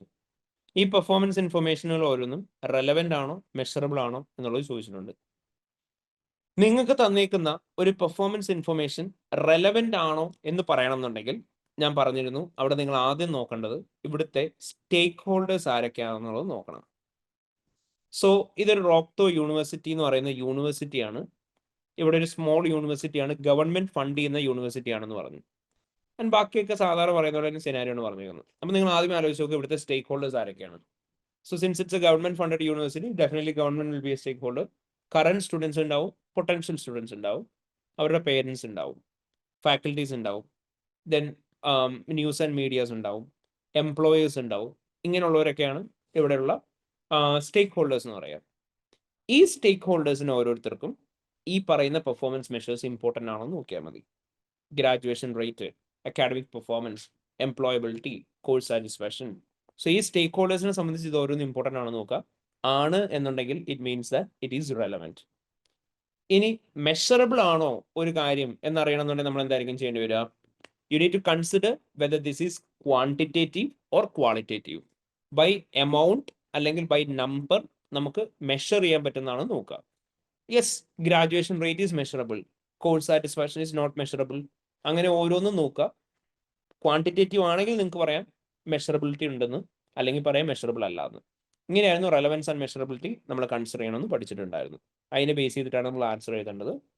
And രണ്ടാമത് നമ്മളോട് ചോദിച്ചേക്കുന്ന എക്സാമിനേഷൻ പ്രൊസീജിയേഴ്സ് ആണ് PFIനെ ബേസ് ചെയ്തിട്ട്. അപ്പോൾ ഇവർ പറഞ്ഞു 85% ആളുകൾക്ക് ഗ്രാജുവേഷൻ പ്രോഗ്രാം കിട്ടി. അപ്പം അത് കിട്ടിയോ എന്നറിയാൻ നിങ്ങൾക്ക് എന്താ ചെയ്യാൻ പറ്റുന്നത് നിങ്ങൾ പറയാം. ദെൻ 20% ആളുകൾക്ക് ഡിസ്റ്റിങ്ഷൻ കിട്ടി. 65% ആളുകൾക്ക് ഗ്രാജുവേഷൻ ലെവലിലുള്ള എംപ്ലോയ്മെന്റ് കിട്ടി. 70% ആളുകൾ യൂണിവേഴ്സിറ്റി എക്സ്പീരിയൻസ് എക്സലന്റ് അല്ലെങ്കിൽ വെരി ഗുഡ് എന്ന് പറഞ്ഞ് റേറ്റ് ചെയ്തു. അപ്പോൾ ഇത് ഓരോന്നും നമുക്ക് കൺഫേം ചെയ്യണം. അപ്പോൾ അത് കൺഫേം ചെയ്യാൻ എന്താണ് ചെയ്യാൻ പറ്റുന്നതെന്ന് മാത്രം നിങ്ങൾ പറഞ്ഞാൽ മതി. അപ്പോൾ നമുക്കിവിടെ ലോജിക്കലി കഴിഞ്ഞ ദിവസം പറഞ്ഞ പ്രൊസീജിയേഴ്സ് തന്നെ ഡിസ്കസ് ചെയ്യാം. മാനേജ്മെന്റുമായിട്ട് എന്താ ഇവിടെ ചോദിക്കാൻ പറ്റുക, അല്ലെങ്കിൽ എക്സ്റ്റേണൽ കൺഫർമേഷൻ വാങ്ങാൻ പറ്റുമോ, കറസ്പോണ്ടൻസ് റിവ്യൂ ചെയ്യാൻ പറ്റുമോ, അനലിറ്റിക്കൽ പ്രൊസീജിയർ ചെയ്യാൻ പറ്റുമോ, ബോർഡ് മിനിറ്റ്സും എല്ലാം നോക്കാൻ പറ്റുമോ, അതേപോലെ തന്നെ ഇപ്പം നമുക്ക് റീകാൽക്കുലേറ്റ് ചെയ്യാൻ പറ്റുമോ, അങ്ങനെ ഓരോന്നും പറയാം. നമ്മൾ അന്ന് ഡിസ്കസ് ചെയ്തായിരുന്നു. ഇപ്പം ഡിസ്റ്റിങ്ഷൻ കിട്ടിയെന്ന് പറഞ്ഞ് 20% സ്റ്റുഡൻസുകൾക്ക് നമുക്ക് എന്താ പറ്റുക? Review a sample of students, mark list who have achieve distinction in order to confirm whether they have reach distinction level marks. പറഞ്ഞൂടെ? അവർ പറഞ്ഞിട്ട് 70% സ്റ്റുഡൻസ് എക്സലന്റ് അല്ലെങ്കിൽ ഗുഡ് എന്ന് പറഞ്ഞിട്ടാണ് യൂണിവേഴ്സിറ്റി എക്സ്പീരിയൻസ് റേറ്റ് ചെയ്തത്. You can review a sample of feedback forms to confirm whether majority of students have rated their experiences excellent അല്ലെങ്കിൽ very good. ഇനി ഇവർ പറഞ്ഞു 65% ആളുകൾക്ക് ഗ്രാജുവേഷൻ ലെവലിലുള്ള എംപ്ലോയ്മെന്റ് കിട്ടി. നിങ്ങൾക്ക് എന്താ ചെയ്യാൻ പറ്റുക? Obtain external confirmation from a sample of students who have achieved employment to confirm whether majority of them have obtain graduation level employment itself. ഇനി 85% ആളുകൾ ഗ്രാജുവേഷൻ പ്രോഗ്രാം കംപ്ലീറ്റ് ചെയ്തു എന്ന് പറഞ്ഞു. നമുക്ക് എന്ത് ചെയ്യാം? You can review the board minutes to understand whether board have approve that the 85% of the students have completed their graduation program. അല്ലെങ്കിൽ നമുക്ക് എന്ത് ചെയ്യാം? You can recalculate the graduation rate by considering number of students who have cleared the exam by the number of students who have attended for the graduation program to ensure that the graduation rate is 85%. ഇങ്ങനെയുള്ള ഓരോന്നും പറയാം. Clear ആയോ? Yes, sir. Is it clear everyone? ഓർമ്മയുണ്ടല്ലോ അല്ലേ? Okay. ഇനി ഈ പറയുന്ന KPI നമ്മൾ നേരെ പോകാൻ പോകുന്ന PFIയിലേക്കാണ്. So basically when it comes to PFI നമുക്കറിയാം PFIയും KPIയും കമ്പയർ ചെയ്യാൻ പറ്റില്ലാത്ത രണ്ട് കാര്യങ്ങളാണ്. മാറിപ്പോവരുത്. KPI എന്ന് പറയുമ്പോൾ it's a key performance indicator and PFI എന്ന് പറയുമ്പോൾ നമുക്കറിയാം it's a prospective financial information. So when it comes to prospective financial information it means that it's prospective which is going to come. ഇതുവരെ സംഭവിച്ചിട്ടില്ല. So it is nothing but the forecast and budget ആണ് നമ്മൾ എന്തെന്ന് വിളിക്കുക? PFI എന്ന് വിളിക്കുക. അപ്പൊ ഇത് ഇതുവരെ സംഭവിക്കാത്ത കാര്യങ്ങൾ ആയതുകൊണ്ട് തന്നെ we will not be able to obtain sufficient appropriate evidence. നമുക്ക് പ്രോപ്പർ എവിഡൻസ് ഇവിടെ കിട്ടൂല. കാരണം ഞാൻ പറഞ്ഞ പോലെ തന്നെ ഇത് ഇതുവരെ സംഭവിക്കാത്ത കാര്യങ്ങളാണ്. അപ്പൊ നമ്മൾ ഇവിടെ എന്തായിരിക്കും ചെയ്യേണ്ടി വരിക? PFIയുടെ ക്വസ്റ്റ്യൻസ് നമ്മൾ ചെയ്യുന്ന സമയത്ത് നമ്മൾ പ്രത്യേകം ശ്രദ്ധിക്കേണ്ട കാര്യം എന്താണെന്ന് ചോദിച്ചു കഴിഞ്ഞാൽ നമുക്ക് മെയിൻലി ചെയ്യാൻ പറ്റുന്ന റിക്വയർമെന്റ് ഇതാണ്. സോ ഫസ്റ്റ് ഓഫ് ഓൾ അത് ഞാൻ പറയാം. നമുക്ക് വരുന്ന റിക്വയർമെന്റ് ഇങ്ങനെയായിരിക്കും: design the examination procedures you should perform in review of voters companies forecast P&L. നമുക്ക് വോട്ടേഴ്സ് എന്ന് പറയുന്ന കമ്പനിയുടെ ഫോർകാസ്റ്റഡ് P&L ഇങ്ങനെ തന്നിട്ടുണ്ട്. ഈ ഫോർകാസ്റ്റഡ് P&L റിവ്യൂ ചെയ്യുന്നതായിട്ട് റിലേറ്റ് ചെയ്ത് എന്തൊക്കെ പ്രൊസീജിയേഴ്സ് ആണ് ചെയ്യാൻ പറ്റുന്നതെന്ന് ചോദിച്ചു. അവിടെ നമ്മൾ പറഞ്ഞു ഇവിടെ നിങ്ങളോട് എന്തൊക്കെ പ്രൊസീജിയേഴ്സ് ചെയ്യാൻ പറ്റുന്നത് ചോദിച്ചു കഴിഞ്ഞാൽ സാധാരണ പറയാനുള്ള തന്നെ റിട്ടേൺ റെപ്രസെന്റേഷൻ വാങ്ങുക, എക്സ്റ്റേണൽ കൺഫർമേഷൻ വാങ്ങുക, ബോർഡ് മിനിറ്റ്സ് നോക്കുക. ഇതൊന്നും പറയരുത്. നിങ്ങൾക്ക് അവിടെ മെയിൻലി ചെയ്യാൻ പറ്റുന്നതെന്ന് പറഞ്ഞു കഴിഞ്ഞാൽ നമ്മൾ പറഞ്ഞു നമ്മൾ മെയിൻലി ചെയ്യുന്നുള്ള പ്രൊസീജിയർ എന്ന് പറഞ്ഞാൽ it's enquiry and analytical procedure. Enquiry and analytical procedure ആയിരിക്കും നമ്മൾ മെയിൻലി ചെയ്യാറുള്ള procedure in case of forecast information. അപ്പോൾ എൻക്വയറിയും അനലിറ്റിക്കൽ പ്രൊസീജിയറിന്റെ മേലെ തന്നെ വേണം നിങ്ങൾ ഫോക്കസ് ചെയ്യാൻ. ഇവിടെ അപ്പോൾ നിങ്ങൾ എന്ത് പറയാം? ഇവിടുത്തെ ഫിഗേഴ്സ് ഒക്കെ വെച്ച് നിങ്ങൾ അനലിറ്റിക്കൽ പ്രൊസീജിയർ ഒക്കെ ചെയ്ത് അല്ലെങ്കിൽ റേഷ്യോസ് കാൽക്കുലേറ്റ് ചെയ്ത് തന്നെ പറയാം. നിങ്ങൾ പറയാം discuss with the management about the reason for anticipated increase in revenue which is forecasted to increase by dash percentage in 2016 and dash percentage in 2017. Then finance cost പറഞ്ഞു. അവിടെ നിങ്ങൾക്ക് എന്ത് പറയാം? Recalculate the finance cost in order to confirm whether the finance cost consists of planned new loans. ഇനി അവിടെ finance cost ഒന്നുകൂടി പിന്നെ കുറഞ്ഞു. അപ്പോൾ നിങ്ങൾക്ക് എന്ത് പറയാം? Discuss with the management about the reason for decrease in finance cost in 2017 forecast to confirm whether it is due to repayment of any loan. ഇനി ഇവർ പറഞ്ഞു ഇതുണ്ട് റവന്യൂ അവർ ഫോർകാസ്റ്റ് ചെയ്തേക്കുന്നത് 35,000 ആണ്, 43 ആണ്, 46 ആണെന്ന്. ഇവിടെ നിങ്ങളോട് പറഞ്ഞിട്ടുണ്ട് റവന്യൂ എന്ന് പറയുന്നത് ടിക്കറ്റ് പ്രൈസ് 7.5 10 ആവുന്നതിനെ ബേസ് ചെയ്തിട്ടാണ്. നിങ്ങൾക്ക് എന്ത് പറയാം? Discuss with the management about the rational on the basis of which they have considered the increase in ticket price from 7.5 to 10 to consider whether it is reasonable. അല്ലെങ്കിൽ ഇവർ പറയുന്ന പോലെ ഇത് ശരിക്കും നടക്കുന്നതാണോ എന്ന് അറിയാൻ ചെയ്യാം. Perform analytical procedure by comparing the new ticket price of $10 with that of the market price to confirm whether it is reasonable and discuss with the management in case of any variance. അപ്പോൾ ഇങ്ങനെയായിരിക്കും നമ്മൾ ഓരോന്നും പറഞ്ഞു പോവുക PFI യുടെ കേസിൽ. PFI യുടെ കേസിൽ നിങ്ങൾക്ക് എളുപ്പമാക്കി തരാൻ വേണ്ടിയിട്ട് ഞാൻ അന്നൊരു കാര്യം ചെയ്തിരുന്നു. നമ്മൾ കുറച്ച് നോട്ട്സ് നിങ്ങൾക്ക് തന്നിരുന്നു, കുറച്ച് സാമ്പിൾ ആയിട്ടുള്ള PFI യുടെ പോയിന്റ്സ് വെച്ചിട്ട്. പക്ഷെ അത് ഞാൻ പ്രത്യേകം തന്ന സമയത്ത് തന്നെ പറഞ്ഞൊരു കാര്യമാണ്, അതിൻ്റെ അകത്ത് കുറച്ച് ജനറൽ ആയിട്ടുള്ള പോയിന്റ്സ് ഉണ്ട്. നിങ്ങൾ ബാക്കിൽ റിവിഷൻ കിറ്റിൻ്റെ ആൻസർ നോക്കി കഴിഞ്ഞാൽ ഈ ജനറൽ ആയിട്ടുള്ള പോയിന്റ് തന്നെയാണ് ഉള്ളത്. ആൻഡ് ഇത് ഞാൻ കയ്യിൽ നിന്ന് ഉണ്ടാക്കിയതൊന്നും അല്ല, നമ്മൾ കിറ്റിൽ ആൻസർ ചെയ്യുന്ന തന്നെ എടുത്താണ്, അല്ല പാസ് ക്വസ്റ്റ്യൻ പേപ്പേഴ്സിൽ നിന്ന് എടുത്താണ്. അപ്പോൾ അവിടെയുള്ള പ്രോബ്ലം എന്ന് പറഞ്ഞാൽ എന്തായിരിക്കും? നിങ്ങൾ ഇരുന്ന് എഴുതുന്ന സമയത്ത് ഇപ്പോൾ നമ്മുടെ ക്ലാസ് 100 കുട്ടികളുണ്ടെന്നുണ്ടെങ്കിൽ ഈ 100 കുട്ടികളും ഈ സെയിം പോയിന്റ്സ് തന്നെ കൊണ്ട് എഴുതി വെക്കുക. So there is no point of writing the same points by everyone. നിങ്ങൾക്ക് അവിടെ ഓട്ടോമാറ്റിക്കലി അതിന് മാർക്ക് കിട്ടുകയില്ല. അപ്പം consider avoiding general points. Maximum scenario specific ആയിട്ടുള്ള എക്സാമിനേഷൻ പ്രൊസീജിയേഴ്സ് തന്നെ എഴുതാൻ നോക്കുക. ഈ സിനാരിയോ സ്പെസിഫിക് ആയിട്ടുള്ള പോയിന്റ്സിന് പുറമെ ഒരു രീതിയിലും കിട്ടുന്നില്ല എന്നുണ്ടെങ്കിൽ ഈ ജനറൽ പോയിന്റ്സ് യൂസ് ചെയ്യാം. പക്ഷേ ഇതും ജനറൽ ആയിട്ട് കൊണ്ട് എഴുതി വെക്കരുത്, മാക്സിമം സിനാരിയോയിലേക്ക് സ്പെസിഫിക് ആക്കാനായിട്ട് നോക്കുക. ഇപ്പോൾ recalculate the forecast financial statements to confirm arithmetical accuracy എന്ന് പറയുന്നതിന് പകരം നിങ്ങളോട് ഫോർകാസ്റ്റ് തന്നേക്കുന്നത് ഇപ്പോൾ ഏതിൻ്റെയാ പറയാം? അപ്പോൾ ഫോർകാസ്റ്റഡ് P&L ആണ് തന്നേക്കുന്നത്, അലൻ കമ്പനിയുടെയാണ്. അപ്പോൾ അറ്റ്ലീസ്റ്റ് എന്തെങ്കിലും പറയാം, recalculate the forecast statement of profit or loss of Allen company to confirm arithmetical accuracy. Okay, bare minimum അങ്ങനെയെങ്കിലും സ്പെസിഫിക് ആക്കാൻ നോക്കുക കേട്ടോ. അത് ഞാൻ പറഞ്ഞു, നമ്മൾ സ്പെസിഫിക് ആക്കാൻ പറയുന്ന കമ്പനിയുടെ പേര് കയറ്റി എഴുതിയാൽ മാത്രം സ്പെസിഫിക് ആവില്ല. മാക്സിമം നമ്മൾ സിനാരിയോയിൽ തന്നേക്കുന്ന ഡേറ്റ വെച്ചിട്ട് തന്നെ അനലിറ്റിക്കൽ പ്രൊസീജിയർ എൻക്വയറിയും ചെയ്യാൻ നോക്കുക. അവിടെ റീകാൽക്കുലേഷൻ നിങ്ങൾക്ക് ചെയ്യാം, പിന്നെ അതിന് പുറമെ എന്ത് ചെയ്യാം? ജനറൽ പ്രൊസീജിയേഴ്സും കൂടി യൂസ് ചെയ്യാം. But primary focus should be on specific points. അപ്പോൾ അതുകൊണ്ട് നമ്മൾ ചെയ്ത വോട്ടേഴ്സിന്റെ ക്വസ്റ്റ്യൻ നല്ലപോലെ ചെയ്ത് നോക്കുക. നമ്മൾ വേറെ ക്വസ്റ്റ്യൻസ് ചെയ്തിട്ടുണ്ടായി, അതൊക്കെ ഒന്ന് എടുത്ത് നോക്കുക. So will get A proper understanding. ഓർമ്മയുണ്ടോ എല്ലാവർക്കും? ഓർമ്മയുണ്ടോ? ഓക്കെ. ഇനി ഈ വോട്ടേഴ്സിന്റെ ക്വസ്റ്റിനെ ബേസ് ചെയ്ത് തന്നെയാണ് മറ്റൊരു കാര്യം കൂടി പറഞ്ഞു തരാനായിട്ടുള്ളത്. സോ ബേസിക്കലി നമ്മളോട് matters to be considered before accepting an engagement ചോദിക്കും. So when it comes to the matters to consider before accepting an engagement, ഓരോ എൻഗേജ്മെന്റും അക്സെപ്റ്റ് ചെയ്യുന്നതിന് മുന്നേ എന്തൊക്കെ മാറ്റേഴ്സ് ആണ് കൺസിഡർ ചെയ്യേണ്ടതെന്ന് നമ്മൾ പഠിച്ചിരുന്നു. അവിടെ നമ്മൾ ഫസ്റ്റ് പറഞ്ഞു ജനറൽ ആയിട്ട് നമുക്ക് കൺസിഡർ ചെയ്യാനുള്ള കുറേ മാറ്റേഴ്സ് ഉണ്ട്. ഫസ്റ്റ് ഓഫ് ഓൾ നമ്മൾ പറഞ്ഞു, നിങ്ങൾ എപ്പോഴും ഒരു എൻഗേജ്മെന്റ് അക്സെപ്റ്റ് ചെയ്യുന്നതിന് മുന്നേ നിങ്ങൾക്ക് റിസോഴ്സ് അവൈലബിലിറ്റി ഉണ്ടോ എന്ന് നോക്കണം. In terms of number of staff, in terms of time, ഓരോന്നിനും റിസോഴ്സ് ഉണ്ടോ എന്ന് നോക്കുക. CAT ആയിരിക്കാം, കമ്പ്യൂട്ടർ അസിസ്റ്റഡ് ഓഡിറ്റിംഗ് ടെക്നിക് ആയിരിക്കാം, ഡാറ്റ അനലിറ്റിക്സ് ആയിരിക്കാം, അതൊക്കെ യൂസ് ചെയ്യാനുള്ള റിസോഴ്സസ് ഉണ്ടോ എന്ന് നോക്കുക. ഉണ്ടെന്നുണ്ടെങ്കിൽ മാത്രമേ എൻഗേജ്മെന്റ് അക്സെപ്റ്റ് ചെയ്യാൻ പാടുള്ളൂ എന്ന് പറയാം. നിങ്ങൾ എപ്പോഴും റിസ്ക് കൺസിഡർ ചെയ്യണം. റിസ്ക് കൺസിഡർ ചെയ്യണം എന്ന് പറയുമ്പോൾ എല്ലാ ക്ലയന്റിന്റെ റിസ്ക് വെറുതെ കൺസിഡർ ചെയ്തിട്ട് കാര്യമില്ല. നിങ്ങൾ പറയുക ക്ലയന്റിന്റെ റിസ്ക്കും എൻഗേജ്മെന്റ് ടീമിന്റെ റിസ്ക്കും മാച്ച് ചെയ്യാൻ പറ്റുന്നുണ്ടോ, എങ്കിലും എൻഗേജ്മെന്റ് അക്സെപ്റ്റ് ചെയ്യാൻ പാടുള്ളൂ എന്ന് പറയാം. അപ്പോൾ നിങ്ങളത് ചുമ്മാ കയറ്റി പറഞ്ഞാൽ പോലെ സിനാരിയോക്ക് പറഞ്ഞേക്കുന്ന പോയിന്റ്സ് ഓരോന്നും എടുക്കുക. ഇപ്പോൾ പ്രയർ ഇയറിൽ അവർ മോഡിഫൈഡ് ഒപ്പീനിയൻ ആണ് റിസീവ് ചെയ്തേക്കുന്ന ക്ലയന്റിന്. പ്രീവിയസ് ഇയറിൽ കുറേ ഫ്രോഡ് നടന്നതിനെ കുറിച്ച് പറയുന്നുണ്ട്. ക്ലയന്റ് ഭയങ്കര കോംപ്ലക്സ് എൻറ്റിറ്റിയാണ്, ഒരുപാട് സബ്സിഡറീസ് ഉണ്ട്. ഇങ്ങനെ എന്തെങ്കിലുമൊക്കെ ഉണ്ടെന്നുണ്ടെങ്കിൽ risk will be high. So the audit team should consider the risk before accepting the engagement എന്ന് നിങ്ങൾ പറഞ്ഞാൽ മതി. അല്ലാതെ നിങ്ങൾ എൻഗേജ്മെന്റ് എടുക്കണോ വേണ്ടതെന്നൊന്നും പറയണ്ട. നിങ്ങളോട് ആകെ ചോദിക്കുന്നത് what are the matters to consider before accepting an engagement എന്നാണ്. അപ്പോൾ നിങ്ങൾ ഓരോ ഫാക്ടേഴ്സും സിനാരിയോ നോക്കിയിട്ട് ഓക്കെ റിസോഴ്സിനെ ബേസ് ചെയ്ത് എന്തെങ്കിലും പ്രശ്നങ്ങൾ ഉണ്ടെന്നുണ്ടെങ്കിൽ, ഇപ്പോൾ ഞാൻ പറഞ്ഞ പോലെ തന്നെ അല്ലേ റിസ്കിനെ ബേസ് ചെയ്ത് എന്തൊക്കെയോ പ്രശ്നങ്ങൾ ഉണ്ടെന്ന് സിനാരിയോയിൽ പറയുന്നുണ്ട്. അപ്പോൾ സിനാരിയോയിൽ റിസ്കിനെ ബേസ് ചെയ്ത് എന്തൊക്കെ പ്രശ്നങ്ങളാണ് പറയുന്നത് എന്നുള്ളത് പിക്ക് ചെയ്യുക. എന്നിട്ട് നിങ്ങൾ പറയാം റിസ്കിനെ ബേസ് ചെയ്ത് ഇത്രയൊക്കെ പ്രശ്നങ്ങളുണ്ട്. So we should consider the risk before accepting the engagement. നിങ്ങൾക്ക് ഒരു എക്സാമ്പിൾ ആയിട്ട് ഞാൻ സ്റ്റേറ്റ് ചെയ്ത് തരാം.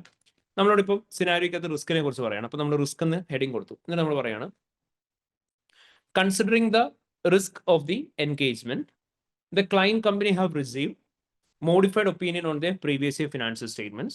So there can be chances that the current year opening balances might be misstated. In addition to that, the client is a complex entity as they are having around 40 subsidiary. There will be a lot of intra-group transaction and the possibility of misstatement in relation to this will be high. And in addition, there were multiple fraudulent transactions reported in the prior year.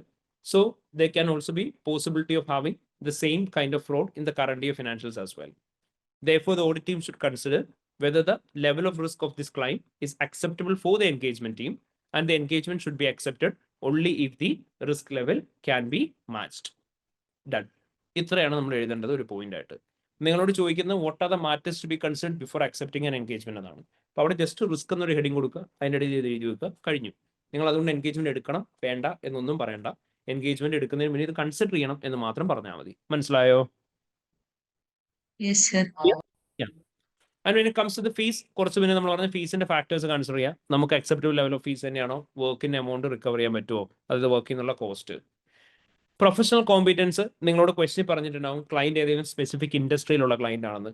ക്ലയന്റിന്റെ subsidiary വേറെ ഏതെങ്കിലും financial reporting framework ആണ് use ചെയ്യുന്നത് പറഞ്ഞിട്ടുണ്ടാവും. Client കുറേ stock market list ചെയ്തിട്ടുണ്ടെന്ന് പറഞ്ഞിട്ടുണ്ടാവും. അപ്പോൾ നിങ്ങൾ അവിടെയൊക്കെ സിനാരിയോ എന്ന് പറയണം. ലിസ്റ്റിംഗ് റിക്വയർമെന്റ്സിനെ കുറിച്ച് ഓഡിറ്റർക്ക് നോളജ് ഉണ്ടോ നോക്കണം. ഫോറിൻ കറൻസി ട്രാൻസാക്ഷൻസിന്റെ കാര്യങ്ങളെക്കുറിച്ച് നോളജ് ഉണ്ടോ നോക്കണം. ഈ പറയുന്ന ഫോറിൻ ഫിനാൻഷ്യൽ റിപ്പോർട്ടിംഗ് ഫ്രെയിംവർക്കിനെ കുറിച്ച് നോളജ് ഉണ്ടാവണം. ആൻഡ് സെയിം ഇസ് ദാറ്റ് ഇവർ ഏത് ഇൻഡസ്ട്രിയിലാണ്, ഇൻഡസ്ട്രി സ്പെസിഫിക് നോളജ് ഉള്ള ആരെങ്കിലും എൻഗേജ്മെന്റ് ടീമിലുണ്ടോ നോക്കണം. ഇതൊക്കെ ഉണ്ടെങ്കിൽ എടുക്കാൻ പാടുള്ളൂ എന്ന് പറയാം. ദെൻ നമ്മൾ പറഞ്ഞിരുന്നു ക്ലയന്റിന്റെ റെപ്യൂട്ടേഷൻ കൺസിഡർ ചെയ്യണം എന്നുള്ളൊരു കാര്യം ഇമ്പോർട്ടന്റ് ആണ്.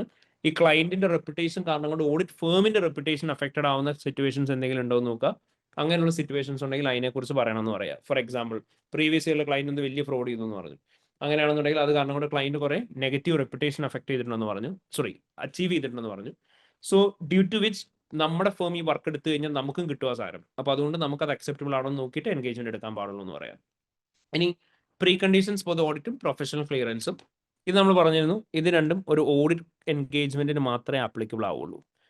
ബാക്കി നമ്മൾ ഇത്ര നേരം ഡിസ്കസ് ചെയ്ത പോയിന്റ് ഏത് എൻഗേജ്മെന്റ് അക്സെപ്റ്റ് ചെയ്യുന്നതിനെ കുറിച്ച് ചോദിച്ചാലും നിങ്ങൾക്ക് ആപ്ലിക്കബിൾ ആണ്. KPI ആണെങ്കിലും PFI ആണെങ്കിലും ഡ്യൂ ഡിലിജൻസ് ആണെങ്കിലും ഏതാണെങ്കിലും പറയാം. ഇൻഡിപെൻഡൻസ് ആൻഡ് ഒബ്ജക്ടിവിറ്റി എന്ന് പറയുമ്പോൾ നമ്മൾ നോക്കുന്നത് എന്തായിരിക്കും, എത്തിക്കൽ ത്രെട്ട് എന്തെങ്കിലുമൊക്കെ ഉണ്ടാവുന്നുണ്ടോ എന്ന് നോക്കുക. അത് നമുക്ക് മെയിൻലി പറയേണ്ടി വരിക, നമ്മളിപ്പോൾ ഓൾറെഡി ഒരു ഓഡിറ്റ് ക്ലയന്റ് ആയിരിക്കും, അവരെന്തെങ്കിലും PFI എൻഗേജ്മെന്റ് ഒക്കെ നമ്മുടെ അടുത്ത് കൊണ്ടുവന്നു എന്നായിരിക്കും പറയുന്നത്. അപ്പോൾ ആണ് നമ്മൾ ആ പോയിന്റ് പറയുന്നത്. മാനേജ്മെന്റ് ഇന്റഗ്രിറ്റി, മാനേജ്മെന്റ് ഫ്രോഡ് ആണെന്ന് കാണിക്കുന്ന എന്തെങ്കിലും സാധനം സിനാരിയോ ഉണ്ടോ നോക്കുക. കാരണം അങ്ങനെയാണെങ്കിൽ റിസ്ക് ഓഫ് മിസ്റ്റേക്സ് കൂടുതലായിരിക്കും. ഇനി മണി ലോണ്ടറിങ്ങിനുള്ള പോസിബിലിറ്റി ഉണ്ടോ എന്ന് കൺസിഡർ ചെയ്യണം. അപ്പോൾ ഇത്രയും കാര്യങ്ങൾ കൺസിഡർ ചെയ്തിട്ട് വേണം ഏതൊരു എൻഗേജ്മെന്റ് അക്സെപ്റ്റ് ചെയ്യാൻ. അപ്പോൾ what are the factors to consider before accepting an engagement എന്ന് പറഞ്ഞ ക്വസ്റ്റ്യൻ ചോദിച്ചു കഴിഞ്ഞാൽ ഇതാണ് ഫാക്ടർ കൺസിഡർ ചെയ്യേണ്ടത്. ആൻഡ് ഇത് നേരെ കൊണ്ട് എഴുതി വെക്കരുത്. സിനാരിയോയിൽ എന്താണ് പറഞ്ഞേക്കുന്നത് നോക്കിയതിന് ശേഷം മാത്രമേ എഴുതാവുള്ളൂ, എങ്കിലേ മാർക്ക് കിട്ടുള്ളൂ. ഓക്കെ. ഇനി ഇതിന് പുറമെ ഏറ്റവും ഇമ്പോർട്ടൻ്റ് ആയിട്ട് പഠിക്കണം എന്ന് പറഞ്ഞാൽ പഠിപ്പിച്ച ഒരു സാധനമായിരുന്നു PFI engagement. What are the matters to consider before accepting an engagement എന്ന് പറഞ്ഞ് PFIയുടെ ചോദിക്കും. ഇതുണ്ടോ, evaluate the matters to consider by Hunt and Co, അതായത് audit firm, before accepting engagement to review and report on Voters companies PFI. Voters കമ്പനിയുടെ PFI engagement accept ചെയ്യുന്നതിന് മുന്നേ നമ്മൾ എന്തൊക്കെയാണ് നോക്കേണ്ടത് എന്നുള്ളതാണ് ചോദിച്ചേക്കുന്നത്. അപ്പോൾ വോട്ടേഴ്സ് കമ്പനിയുടെ PFI എൻഗേജ്മെന്റ് അക്സെപ്റ്റ് ചെയ്യുന്നതിന് മുന്നേ എന്തൊക്കെ കാര്യങ്ങളാണ് നോക്കേണ്ടതെന്ന് ചോദിച്ചു കഴിഞ്ഞാൽ keep this one in mind. ഈ പോയിന്റ്സ് ഇത്രയും കണ്ണും പൂട്ടി നിങ്ങൾക്ക് എഴുതാം. പക്ഷെ പോയിന്റ് ആയിട്ട് മാത്രം കൊണ്ട് ലിസ്റ്റ് ചെയ്യരുത്, ഇത് എക്സ്പ്ലെയിൻ ചെയ്യുകയും ചെയ്യണം. അതിന് you can do one thing. ഇപ്പം നമ്മൾ പറഞ്ഞ ഈ വോട്ടേഴ്സ് എന്ന് പറയുന്ന ക്വസ്റ്റ്യൻ തന്നെ നോക്കിയാൽ മതി, അതിൻ്റെ അകത്ത് എക്സ്പ്ലനേഷൻ ഉണ്ട്. ബട്ട് PFI എൻഗേജ്മെന്റിന് ഞാൻ പറഞ്ഞ പോലെ തന്നെ ഈ പോയിന്റ്സ് നിങ്ങൾക്ക് എന്തുവാണേലും എഴുതാം. കാരണം എന്താ, ഇത് ISI international standards on assurance engagement എന്ന് പറയുന്ന എൻഗേജ്മെന്റ് പ്രകാരം ഒരു ഓഡിറ്റർ PFI എൻഗേജ്മെന്റ് അക്സെപ്റ്റ് ചെയ്യുന്നതിന് മുന്നേ മാൻഡേറ്ററി ആയിട്ടും കൺസിഡർ ചെയ്യേണ്ട ഫാക്ടേഴ്സ് ആണ്. അതുകൊണ്ട് തന്നെ as per ISI 3400 auditor should consider the following factors എന്ന് പറയുന്നത് നിങ്ങൾക്ക് ഇത് പറയാം. ഇൻ അഡീഷൻ ടു ദാറ്റ് നിങ്ങൾ ഈ പറയുന്ന ഫാക്ടേഴ്സും കൺസിഡർ ചെയ്യണം. അപ്പം it should be A combination of these and this in case of PFI engagement. Clear ആയോ? Yes, sir. ആൻഡ് PFI എൻഗേജ്മെന്റിന്റെ കേസിൽ എന്തൊക്കെയായിരുന്നു നമ്മൾ നോക്കണം എന്ന് പറഞ്ഞിട്ടുണ്ടായിരുന്നത്? നമ്മൾ പറഞ്ഞു ഇന്റൻഡഡ് യൂസ് ഓഫ് ഇൻഫർമേഷൻ എന്താണെന്നുള്ളത് നോക്കണം. ജനറൽ ആണോ അതോ ലിമിറ്റഡ് ഡിസ്ട്രിബ്യൂഷന് വേണ്ടിയിട്ടാണോ എന്നുള്ള കാര്യം നോക്കണം. നേച്ചർ ഓഫ് അസംഷൻസ് ഇവർ എന്തൊക്കെയാണ് എടുത്തേക്കുന്നത് എന്നുള്ളത് കൺസിഡർ ചെയ്യണം എന്ന് പറയാം. Elements to be included in the information എന്തൊക്കെയാണെന്നുള്ളത് നോക്കണം എന്ന് പറയാം. Period covered by the information നോക്കണം എന്ന് പറയാം. So these are the factors which we need to consider while considering PFI engagements. അപ്പോൾ എന്തൊക്കെയായിരിക്കും നോക്കുന്നുണ്ടാവുക? Intended use of the information നോക്കണം. ജനറൽ ആണോ ലിമിറ്റഡ് ഡിസ്ട്രിബ്യൂഷൻ വേണ്ടിയിട്ടാണോ നോക്കണം. നേച്ചർ ഓഫ് അസംഷൻസ് എന്തൊക്കെയാണെന്നുള്ളത് നോക്കണം, എലമെന്റ്സ് ടു ബി ഇൻക്ലൂഡഡ് നോക്കണം, period covered by the information നോക്കണം. ക്ലിയർ ആയോ? Yes sir. ഓക്കെ. സോ ഇവിടെ നിങ്ങൾക്ക് ഓൾട്ടർനേറ്റീവ്ലി ചെയ്യാൻ പറ്റുന്ന ഒരു സൂപ്പർ ക്വസ്റ്റൻ ഉണ്ട്. That's A dragon group. ഭയങ്കര നല്ല ക്വസ്റ്റൻ ആണ്. So please do go through this question. നമ്മൾ ഓൾറെഡി ക്ലാസ്സിൽ ചെയ്തതാണ് ഡ്രാഗൺ. സോ ഈ ഡ്രാഗണിന്റെ ക്വസ്റ്റിൻ്റെ അകത്ത് ഇപ്പൊ നമ്മൾ പറഞ്ഞ വോട്ടേഴ്സിൻ്റെ അത് matters to be consider before accepting PFI എൻഗേജ്മെന്റിന്റെ. പക്ഷെ ഒരു നോർമൽ ഓഡിറ്റ് എൻഗേജ്മെന്റ് അക്സെപ്റ്റ് ചെയ്യുന്നതിന് മുന്നേ എന്തൊക്കെ കാര്യങ്ങളാണ് കൺസിഡർ ചെയ്യേണ്ടതെന്ന് ചോദ്യം ചോദിച്ചു കഴിഞ്ഞാൽ നിങ്ങൾക്ക് ഈ ഡ്രാഗൺ എന്ന് പറയുന്ന ക്വസ്റ്റ്യൻ ചെയ്യാം. സോ ഇവിടെ കൃത്യമായിട്ട് നമുക്ക് ആ ഫാക്ടേഴ്സ് ഒക്കെ വെച്ച് പിക്ക് ചെയ്യാൻ പറ്റും. So please do go through this question call Dragon. Okay, Dragon നമ്മൾ ചെയ്തായിരുന്നു. ഇനി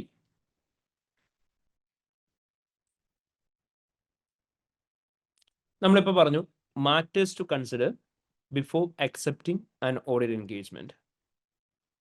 ഇതിൽ നിന്ന് കുറച്ച് ഡിഫറെൻ്റ് ആയിട്ടുള്ള ഒരു ക്വസ്റ്റ്യൻ ആണ്. ഇത് നോക്കിയേ, ഹോക്ക് എന്ന് പറയുന്ന ഒരു ക്വസ്റ്റ്യൻ 2021 റിവിഷൻ കിറ്റിലുണ്ട്.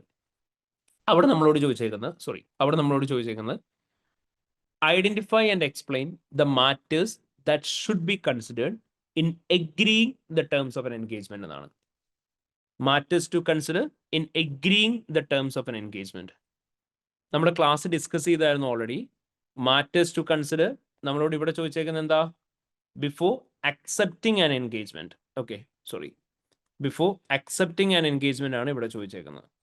ഇവിടെ ചോദിച്ചേക്കുന്ന അതേ സ്ഥാനത്ത് എന്താ? Before agreeing the terms of an engagement ആണ് ഇവിടെ ചോദിച്ചേക്കുന്നത്. So both are entirely different. Accepting the engagement എന്ന് പറയുന്നതും ടേംസ് ഓഫ് ആൻ എൻഗേജ്മെന്റ് എന്ന് പറയുന്നതും ഒരു കോമൺ സാധനം പോലെ തോന്നുന്നുണ്ടെങ്കിലും രണ്ടും തമ്മിലൊരു ബന്ധമില്ല. കാരണം നമ്മൾ പറഞ്ഞിരുന്നു matters to consider before accepting an engagement എന്ന് പറയുമ്പോൾ നമ്മളിപ്പോൾ പറഞ്ഞ പോലെ തന്നെ നമ്മളൊരു എൻഗേജ്മെന്റ് എടുക്കുന്നതിന് മുന്നേ ഉള്ള കാര്യങ്ങളാണ് നമ്മൾ പറയുന്നത്. അതേ സ്ഥാനത്ത് ബിഫോർ എഗ്രീയിങ് ദ ടേംസ് എന്ന് പറഞ്ഞാലോ നമ്മുടെ എൻഗേജ്മെന്റ് ടേംസ് എവിടെയായിരിക്കും മെൻഷൻ ചെയ്യുന്നുണ്ടാവുക? അത് മെൻഷൻ ചെയ്യുന്നുണ്ടാവുന്നതായിരിക്കും. യെസ്, എക്സാക്ട്ലി, എൻഗേജ്മെന്റ് ലെറ്ററിന്റെ അകത്തായിരിക്കും നമ്മൾ മെൻഷൻ ചെയ്യുന്നുണ്ടാവുക. അതുകൊണ്ട് തന്നെ factors to consider before agreeing the terms of an engagement എന്ന് പറഞ്ഞാൽ എന്തായിരിക്കും പറയേണ്ടത്? എൻഗേജ്മെന്റ് ലെറ്ററിന്റെ കോണ്ടന്റ് വേണം പറയാൻ. അപ്പം before agreeing the terms of an engagement എന്തൊക്കെ നോക്കണം എന്ന് ചോദിച്ചു കഴിഞ്ഞാൽ എന്തൊക്കെ നോക്കണം? Objectives and scope of the audit, responsibility of the auditor, responsibility of the management, applicable financial reporting framework, form and content of the report. ഇതാണ് നമ്മൾ നോക്കേണ്ടത്. എൻഗേജ്മെന്റ് ലെറ്ററിന്റെ കോണ്ടന്റ് വേണം പറയാൻ. But when it comes to PFI engagement, അവിടെ നിങ്ങൾ എന്ത് പറയണം? എൻഗേജ്മെന്റ് ലെറ്ററിന്റെ കോണ്ടന്റ് പ്ലസ് PFIയുടെ കോസ്റ്റ്യൂമിനെ നമ്മൾ ഡിസ്കസ് ചെയ്ത സ്പെസിഫിക് ഫാക്ടേഴ്സ് വേണം പറയാൻ. അതായത് ജനറൽ ആണോ, ലിമിറ്റഡ് ഡിസ്ട്രിബ്യൂഷൻ ആണോ, എന്ത് തരത്തിലുള്ള അസംഷൻ ആണ് യൂസ് ചെയ്തേക്കുന്നത്, period covered by the information, അതും കൂടെ ആഡപ്പ് ചെയ്യണം. കാരണം നോർമലി PFIയുടെ എൻഗേജ്മെന്റ് ലെറ്ററിൻ്റെ അകത്ത് അതും വരുന്നുണ്ടാവും. അപ്പോൾ ഓഡിറ്റ് എൻഗേജ്മെന്റിന്റെ terms of an engagement accept ചെയ്യുന്നതിന് മുന്നുള്ള കാര്യങ്ങൾ ചോദിച്ചു കഴിഞ്ഞാൽ എൻഗേജ്മെന്റ് ലെറ്ററിന്റെ കോണ്ടന്റ് മാത്രമായിരിക്കും വരിക. PFI എൻഗേജ്മെന്റിന്റെ ചോദിച്ചു കഴിഞ്ഞാൽ എൻഗേജ്മെന്റ് ലെറ്ററും വരും, PFI എൻഗേജ്മെന്റിന്റെ സ്പെസിഫിക് ആയിട്ട് നമ്മൾ പഠിച്ച കാര്യങ്ങളും വരുന്നുണ്ടാവും. ക്ലിയർ ആയോ? ഓക്കെ. സോ ഇവിടെ പറഞ്ഞു അസ്തർ എന്ന് പറഞ്ഞൊരു ക്വസ്റ്റ്യൻ ഇല്ലേ, അതിലും ഇതേ സെയിം സാധനം ഉണ്ട്. അതാ ഇത് തന്നെയാണ്. ഇതുപോലെ തന്നെ ആയിരിക്കും ചെയ്യേണ്ടത്. ബിഫോർ എഗ്രീയിങ് ദ ടേംസ് ചോദിക്കുമ്പോൾ ഇത് തന്നെ ആയിരിക്കും ചെയ്യേണ്ടത് കേട്ടോ.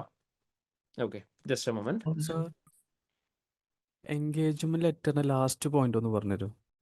അതായത് നമ്മൾ കൊടുക്കാൻ പോകുന്ന ഓഡിറ്റ് റിപ്പോർട്ടിന്റെ ഫോം ആൻഡ് കോണ്ടന്റ്, അതായത് എന്ത് തരത്തിലുള്ള അഷുറൻസ് ആയിരിക്കും നമ്മൾ കൊടുക്കുന്നുണ്ടാവുക, റീസണബിൾ അഷുറൻസ് ആണോ, ലിമിറ്റഡ് അഷുറൻസ് ആണോ, അങ്ങനെയുള്ള കാര്യങ്ങൾ.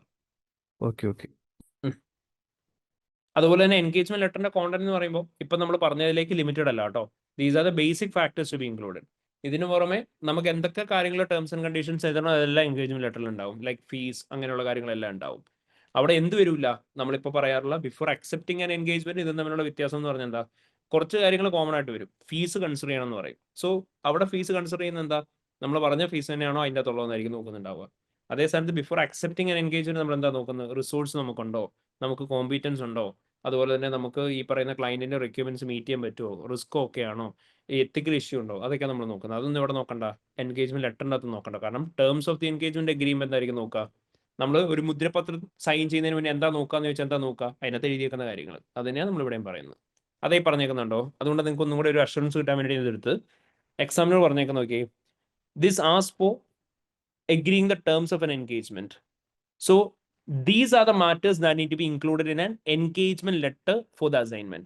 A good approach to take for this question is to identify matters which could be leading to misunderstanding in future, which the firm would want to clarify in writing to avoid such misunderstanding. നിങ്ങളോട് പറഞ്ഞേക്കാണ് ഒരു good approach ആയിട്ട് ഇവിടെ എടുക്കേണ്ടത് എന്താണ്, firm എന്തെങ്കിലുമൊക്കെ കാര്യങ്ങളെക്കുറിച്ച് misunderstanding ഉണ്ടാവും. ആ മിസ്അണ്ടർസ്റ്റാൻഡിങ് അവോയ്ഡ് ചെയ്യാൻ വേണ്ടി എന്തൊക്കെയാണോ ടേംസ് ആൻഡ് കണ്ടീഷൻസ് എൻഗേജ്മെന്റ് ലെറ്ററിൻ്റെ അകത്ത് എഴുതി വെക്കുന്നത്, ആ എൻഗേജ്മെന്റ് ലെറ്ററിൻ്റെ അകത്ത് എഴുതി വെച്ചേക്കുന്ന ടേംസ് ആൻഡ് കണ്ടീഷൻസ് ആയിരിക്കണം നമ്മളിവിടെ കൺസിഡർ ചെയ്യുന്നത്. അങ്ങനെയായിരിക്കും നമ്മൾ ക്വസ്റ്റ്യൻസ് ചെയ്യുന്നുണ്ടാവുക relating to matters to consider before accepting terms of an engagement. And this makes a difference between accepting an engagement and before agreeing terms of an engagement. So there is only very slight difference in the requirement. Mari povaradu before accepting an engagement ആണോ before agreeing the terms of an engagement ആണോ എന്നുള്ളത് കൃത്യമായിട്ട് നോക്കണം. Clear ആയോ? Yes, sir. Is that clear everyone? Okay. So next ഇനി നമുക്ക് നോക്കാനായിട്ടുള്ളത് it's an area called tendering. So basically tendering എന്ന് പറയുന്ന ഏരിയയിലേക്ക് വന്നു കഴിയുമ്പോഴത്തേനും നമുക്ക് tendering എന്ന് പറയുന്ന ഏരിയ പലപ്പോഴും ഓഡിറ്റ് പ്രൊപ്പോസൽ എന്ന് പറഞ്ഞിട്ടായിരിക്കും ചോദിക്കാറുള്ളത്. സോ ഓഡിറ്റ് പ്രൊപ്പോസൽ എന്ന് പറഞ്ഞിട്ട് ചോദിക്കുന്ന സമയത്ത് അല്ലെങ്കിൽ ടെൻഡറിംഗ് എന്ന് പറഞ്ഞ് ചോദിക്കുന്ന സമയത്ത് നമ്മളോട് ഒരിക്കലും ഒരു ടെൻഡർ ഡോക്യുമെന്റ് ഡ്രാഫ്റ്റ് ചെയ്യാൻ വേണ്ടിയിട്ടല്ല പറയുക, പകരം നമ്മളോട് പറയുന്നുണ്ടാവുക ഒരു ടെൻഡറിൻ്റെ അകത്ത് എന്തൊക്കെ ആയിരിക്കണം ഇൻക്ലൂഡ് ചെയ്യേണ്ടത് എന്നായിരിക്കും നമ്മളോട് ചോദിക്കുന്നുണ്ടാവുക. അപ്പോൾ ഒരു ടെൻഡർ ഡോക്യുമെന്റിൻ്റെ അകത്ത് എന്തൊക്കെയാണ് ഇൻക്ലൂഡ് ചെയ്യേണ്ടതെന്നുള്ളത് നമ്മൾ പറഞ്ഞു കൊടുക്കണം. ആൻഡ് നോർമലി അത് ഇൻക്ലൂഡ് ചെയ്യേണ്ടത് എന്താണെന്ന് മാത്രമല്ല അത് എന്തിനു വേണ്ടിയിട്ടാണ് ഇൻക്ലൂഡ് ചെയ്യുന്നത് എന്നുള്ളതും നമ്മൾ പറയുന്നുണ്ടാവണം. So that is what we need to consider in this area. And examiner നിങ്ങളോട് പറയുന്ന അപ്രോച്ച് എന്താണെന്ന് ചോദിച്ചു കഴിഞ്ഞാൽ പ്രീവിയസ്ലി ഉള്ള ടെൻഡറിങ്ങിൻ്റെ ക്വസ്റ്റ്യൻസ് പ്രോപ്പർലി റെഫർ ചെയ്യുക. And you need to get an overall understanding about the tendering. എന്നിട്ട് അതിൽ നിന്നുള്ള നോളജ് പാർട്ട് സിനാരിയോയിലേക്ക് അപ്ലൈ ചെയ്തിട്ട് എഴുതാനാണ് എക്സാമിനർ പറയുന്നത്. എക്സാമിനർ പ്രത്യേകം പറഞ്ഞേക്കുന്ന കാര്യമാണ്, അവിടെ ഏത് ക്വസ്റ്റ്യൻ എടുത്ത് നോക്കി കഴിഞ്ഞാലും റിപ്പോർട്ടിൽ നിങ്ങൾക്ക് കാണാം, ഒരു കാരണവശാലും റോട്ട് ലൈൻ നോളജ് മാത്രം എഴുതി വെക്കരുത്, മാർക്ക് തരൂല്ല എന്നുള്ളത് സ്പെസിഫിക്കലി മെൻഷൻ ചെയ്തിട്ടുണ്ട്. അപ്പോൾ മാക്സിമം സ്പെസിഫിക് ആക്കാനായിട്ട് നോക്കുക. ബട്ട് ഇൻ സം കേസസ് ചില പോയിന്റ്സ് നമുക്ക് ജനറൽ ആയിട്ട് തന്നെ എഴുതാനും പറ്റുള്ളൂ. സോ ടെൻഡറിംഗ് എന്ന് പറയുന്നത് നമുക്കറിയാവുന്ന ഒരു കാര്യമാണ്. നമ്മളൊരു ക്ലയന്റിനെ കോട്ട് കൊടുക്കുന്ന പ്രോസസ്സിനെയാണ് ടെൻഡറിംഗ് എന്ന് പറയുക. സോ ബേസിക്കലി ലിറ്ററലി നമ്മളൊരു അഡ്മിഷൻ എടുക്കാൻ വരുന്ന സമയത്ത് നിങ്ങൾക്ക് ഒരു ഇൻസ്റ്റിറ്റ്യൂഷൻ തരാറുള്ള ബ്രോഷർ പോലെ തന്നെ ഫേമിനെ കുറിച്ച് എല്ലാ കാര്യങ്ങളും പറഞ്ഞ് ആ ഒരു പർട്ടിക്കുലർ സർവീസിന് വേണ്ടിയിട്ട് എത്ര ഫീസ് ചാർജ് ചെയ്യും എന്ന് പറയുന്ന പ്രോസസ്സാണ് ടെൻഡറിംഗ് എന്ന് പറയുക. അപ്പോൾ സിനാരിയോയ്ക്കകത്ത് നമുക്ക് ക്ലയന്റിനെ കുറിച്ചുള്ള ഫുൾ ഡീറ്റെയിൽസ് തന്നിട്ടുണ്ടാവും. ക്ലയന്റിനെ കുറിച്ചുള്ള ഡീറ്റെയിൽസ് യൂസ് ചെയ്തിട്ടായിരുന്നു നമ്മൾ ടെൻഡറിംഗ് പ്രിപ്പയർ ചെയ്യേണ്ടത്. സോ ഓൾമോസ്റ്റ് ഇങ്ങനെയായിരിക്കും നമുക്ക് ക്വസ്റ്റ്യൻ വരിക. Recommend and describe principal matters to be included in your firm's tender document to provide audit services to Dragon company. Dragon company എന്ന് പറയുന്ന ആ ഗ്രൂപ്പിന് ഓഡിറ്റ് കൊടുക്കാൻ വേണ്ടിയിട്ട് നിങ്ങളോട് ഒരു ടെൻഡർ ഡോക്യുമെന്റ് പ്രിപ്പയർ ചെയ്യാൻ പറഞ്ഞിട്ടുണ്ട്. ടെൻഡർ ഡോക്യുമെന്റ് അകത്ത് എന്തൊക്കെയാണ് ഇൻക്ലൂഡ് ചെയ്യേണ്ടതെന്നുള്ളത് ചോദിച്ചിട്ടുണ്ട്. അപ്പോൾ നിങ്ങളോട് ചോദിച്ചേക്കുന്നത് റെക്കമെൻഡ് ചെയ്യാനും പറഞ്ഞിട്ടുണ്ട്, ഡിസ്ക്രൈബ് ചെയ്യാനും പറഞ്ഞിട്ടുണ്ട്. അപ്പോൾ എന്താ വേണ്ടതെന്ന് മാത്രം പറഞ്ഞാൽ പോരാ, അത് എന്തുകൊണ്ടാണ് വേണ്ടതെന്നുള്ളത് നിങ്ങൾ പറഞ്ഞു കൊടുക്കണം. അപ്പോൾ ഫസ്റ്റ് നിങ്ങൾ എന്ത് പറയാ, ഔട്ട്ലൈൻ ഓഫ് ദി ഫേം അവിടെ തന്നെ സ്പെസിഫിക് ആക്കുക. ഔട്ട്ലൈൻ ഓഫ് ഡ്രാഗൺ ഗ്രൂപ്പ് എന്ന് ഡ്രാഗൺ അല്ലായിരുന്നു ക്വസ്റ്റിന്റെ പേരെന്താണോ, ഓഡിറ്ററിന്റെ പേരെന്താണോ, ഓഡിറ്ററിന്റെ പേരെന്താണെന്നുള്ള പറയാം. യൂണിക്കോൺ ആൻഡ് കോ ആണ്. സോ അപ്പോൾ എന്ത് പറയാം, outline of Unicorn and co എന്ന് പറഞ്ഞിട്ട് എഴുതുക. എന്നിട്ട് ഇവിടെ നിങ്ങൾ എന്ത് പറയണം, you need to include a short history of the firm എന്ന് പറഞ്ഞിട്ട് നമുക്ക് എപ്പോഴും ഇൻട്രൊഡക്ഷൻ പാരഗ്രാഫിൽ ഫേമിനെ കുറിച്ച് ഡീറ്റെയിൽസ് വന്നിട്ടുണ്ടാവും. 150 കൺട്രീസിൽ ഓപ്പറേഷൻസ് ഉണ്ട് ഈ ഫേമിന്. ദെൻ അവരെന്തിനാണ് ഫോക്കസ് ചെയ്തേക്കുന്ന ബിസിനസ്, അവരെന്ത് തരത്തിലുള്ള കമ്പനിയുടെ ഓഡിറ്റാണ് ചെയ്യാറുള്ളത്, ഈ കാര്യങ്ങളൊക്കെ ഇവിടുന്ന് പിക്ക് ചെയ്യുക. എന്നിട്ട് നിങ്ങൾ അത് എന്തുകൊണ്ടാണ് വേണ്ടതെന്നുള്ളത് ക്ലയൻറ്റുമായിട്ട് മാച്ച് ചെയ്തിട്ട് എഴുതുക. ദെൻ രണ്ടാമത് identifying the requirements of the client. അപ്പം ഇത് 100% സ്പെസിഫിക് ആയിട്ട് തന്നെ എഴുതണം, ക്ലയന്റുമായിട്ട് സ്പെസിഫിക് ആയിട്ട് തന്നെ എഴുതണം. Identifying the requirements of the client എന്ന് പറയുന്നത് 100% നമുക്ക് സ്പെസിഫിക് ആയിട്ട് എഴുതാൻ പറ്റില്ല, കുറേയൊക്കെ ജനറൽ ആയിരിക്കും. സോ അത് നിങ്ങൾ എന്ത് ചെയ്യുക, പാർഷ്യലി സ്പെസിഫിക് ആയിട്ട് എഴുതുക. എസ്പെഷ്യലി ഇപ്പം ഫസ്റ്റ് ടൈം അവരാണ് ക്ലയന്റിന്റെ ഓഡിറ്റ് നടക്കുന്നതെന്നൊക്കെ പറഞ്ഞിട്ടുണ്ടാവും. നമ്മളല്ല, മൊത്തത്തിൽ ആദ്യമായിട്ടാണ് ഒരു ഓഡിറ്റേ ചെയ്യുന്നതെന്ന് പറഞ്ഞിട്ടുണ്ടാവും.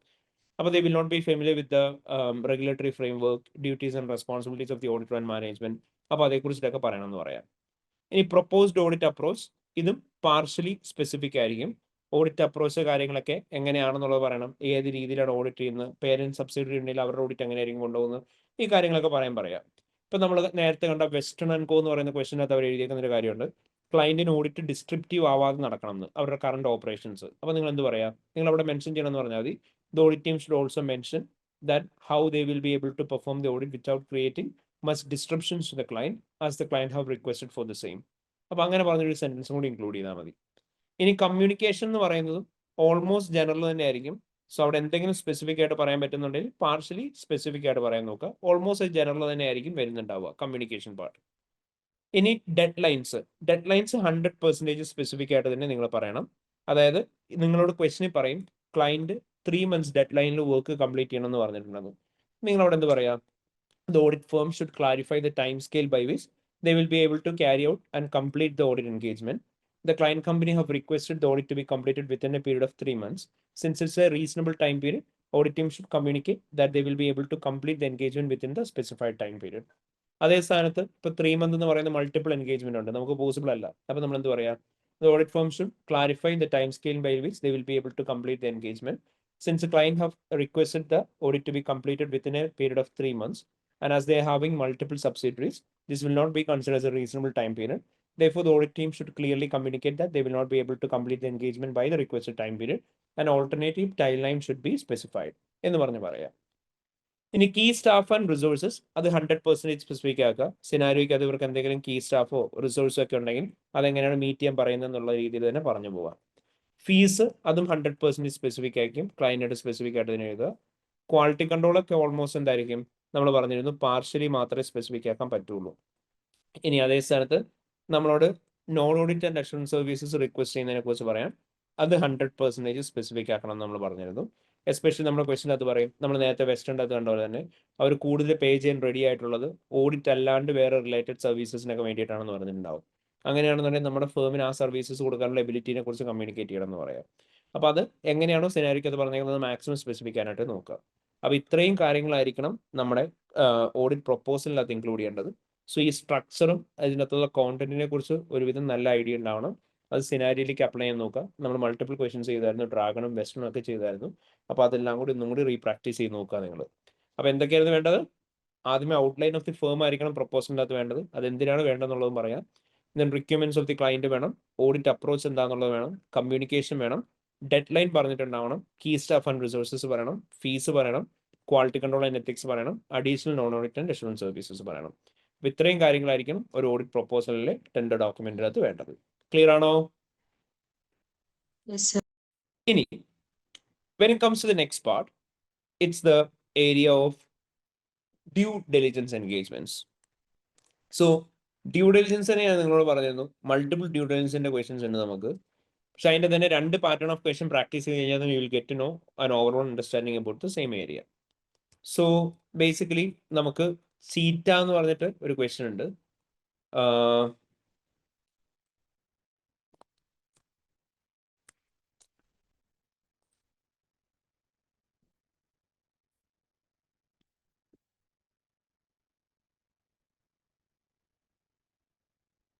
ഓക്കെ, ചീറ്റ എന്ന് പറഞ്ഞിട്ടൊരു ക്വസ്റ്റൻ ഉണ്ട്. സോ ഈ ചീറ്റ എന്ന് പറയുന്ന ക്വസ്റ്റനോട് കമ്പാരിറ്റീവ്ലി ടെസ്റ്റ് ചെയ്യാൻ ചാൻസ് കുറവുള്ള ഒരു പാറ്റേൺ ഓഫ് ക്വസ്റ്റൻ നമ്മൾ പറഞ്ഞ് ചെയ്തത്.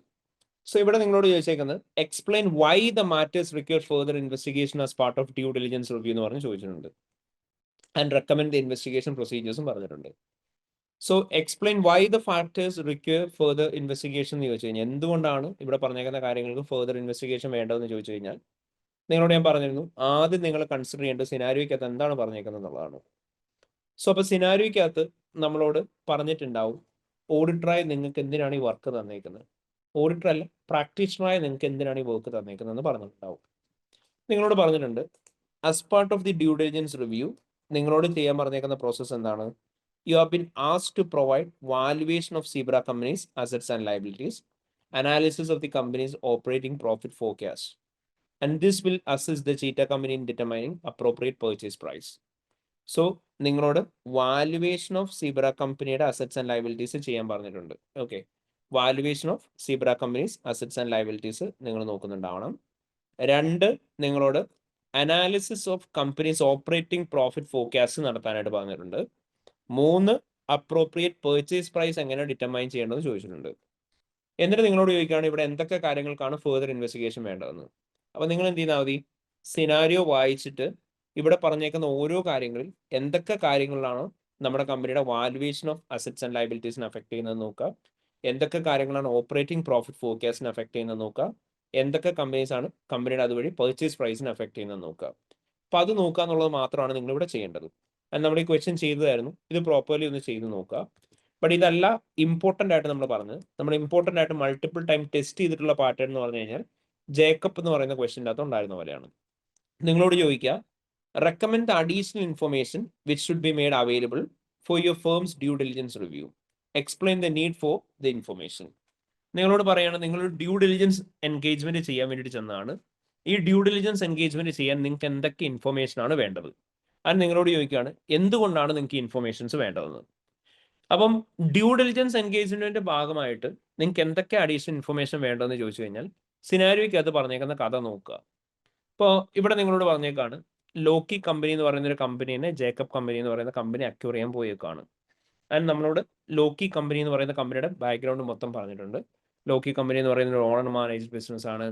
3 ഔട്ട് ഓഫ് 5 ബോർഡ് മെമ്പേഴ്സ് എന്ന് പറയുന്ന അവരുടെ കമ്പനിയുടെ ഫൗണ്ടേഴ്സ് തന്നെയാണ്. കമ്പനി ഇൻകോർപ്പറേറ്റ് ചെയ്തിട്ട് 30 years ആയി. കമ്പനിയുടെ ഒരു പ്രസ്റ്റീജിയസ് ബിൽഡിങ്ങിൽ തന്നെയാണ് അവരുടെ ഓഫീസ് ഇരിക്കുന്നത്. അത് ഫാമിലി ഓൺഡ് ബിൽഡിംഗ് ആണെന്ന് പറഞ്ഞു. അവരൊരു പുതിയ പീസ് ഓഫ് ലാൻഡ് വാങ്ങിച്ചിട്ടുണ്ട് പുതിയ ഹെഡ് ഓഫീസ് പണിയാൻ എന്നൊക്കെ പറഞ്ഞു. അപ്പോൾ നിങ്ങൾ ലോജിക്കലി ആലോചിച്ച് നോക്കുക, നിങ്ങളോട് ഇതൊരാൾ പറയാണ്, നിങ്ങളാണ് ബയ്യർ, അപ്പോൾ നിങ്ങൾക്ക് എന്തൊക്കെ ഡീറ്റെയിൽസ് അറിയണം എന്നുള്ളത്. സോ ഒരാൾ ഒരു സ്ഥലം വാങ്ങിച്ചു എന്ന് പറഞ്ഞു, അപ്പോൾ നിങ്ങൾ എന്ത് പറയുക? Details in relation to the new property. എന്തൊക്കെയായിരിക്കും അറിയേണ്ടി വരിക? ലോജിക്കലി ആലോചിച്ച് നോക്കുക. ഒരാൾ സ്ഥലം വാങ്ങി എന്ന് പറയുമ്പോൾ എന്തൊക്കെ അറിയേണ്ടി വരും? എത്രയാണ് സ്ഥലം വാങ്ങിയത്, എത്ര ഏക്കറാണോ അല്ലെ എത്ര സെന്റാണ് സ്ഥലം വാങ്ങിയത്, എത്ര രൂപയ്ക്കാണ് സ്ഥലം വാങ്ങിയത്, ഏത് ലൊക്കേഷനിലാണ് വാങ്ങിച്ചത്, കോസ്റ്റ് എത്രയാണ്, അതിന്റെ ഓണർഷിപ്പ് ആരുടെ പേരിലാണ്. സോ ഈ സെയിം കാര്യങ്ങൾ തന്നെയായിരിക്കും നിങ്ങൾ ഇവിടെ ചോദിക്കേണ്ടി വരിക. കാരണം എന്തായിരിക്കും? അക്വിസിഷന് ശേഷം നിങ്ങൾക്ക് ഇതൊക്കെ കിട്ടുമോ എന്ന് അറിയാൻ വേണ്ടിയിട്ടായിരിക്കും. അപ്പോൾ നിങ്ങളത് പ്രൊഫഷണലി ചോദിക്കുന്ന സമയത്ത് നിങ്ങൾ എന്തായിരിക്കും പറയുക? നിങ്ങൾ പറയും details in relation to the acquired property. അവിടെ നിങ്ങൾ എന്തായിരിക്കും പറയേണ്ടത്? Additional information in relation to the acquired property should be obtain, including the area where the property is purchase, location where the property is purchased, the area of the property, purchase price, and the ownership under which the property is purchased, in order to confirm whether the company will be able to exercise rights over the property once after acquiring the Loki company. ഇനി അവർ പറഞ്ഞു ഇവരുടെ കമ്പനിയുടെ board സ്ട്രക്ചറിനെയൊക്കെ കുറിച്ചിട്ട്. So you can always consider requesting for the corporate structure of the company to understand whether the corporate structure will be able to be blended with the current operating structure of Jacob company. Then നമ്മളെപ്പോഴും common ആയിട്ട് പറയാനുള്ള കുറേ കാര്യങ്ങൾ പറയാമെന്ന് നമ്മൾ പഠിച്ചിരുന്നു. എന്തൊക്കെയായിരുന്നു? prior year audited financial statements can be considered. Then most recent management accounts should be considered. Then forecasted financial statements need to be obtained. Then ഇതേപോലെ തന്നെ നമുക്ക് എന്ത് ചെയ്യാം? ഈ കമ്പനിയുടെ എന്തൊക്കെയാണോ ജനറൽ ആയിട്ട് നമുക്ക് കിട്ടുന്ന കോൺട്രാക്ട് ലെറ്റേഴ്സ് നോക്കാം. ഇവിടെ പറഞ്ഞു ഡയറക്ടേഴ്സ് സർവീസ് കോൺട്രാക്ട്സ് നോക്കാം.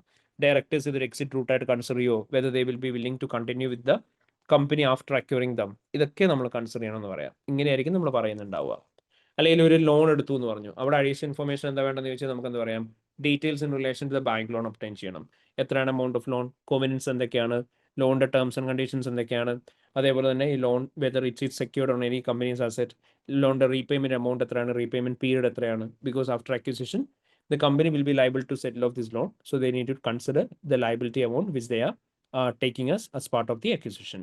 അപ്പോൾ ഇങ്ങനെയായിരിക്കും നമ്മൾ പറഞ്ഞു പോകുന്നുണ്ടാവുക when it comes to due diligence question. അപ്പോൾ നിങ്ങൾക്ക് അവിടെ എന്തൊക്കെ അഡീഷണൽ ഇൻഫർമേഷൻ വേണ്ടെന്നുള്ളതും പറയണം.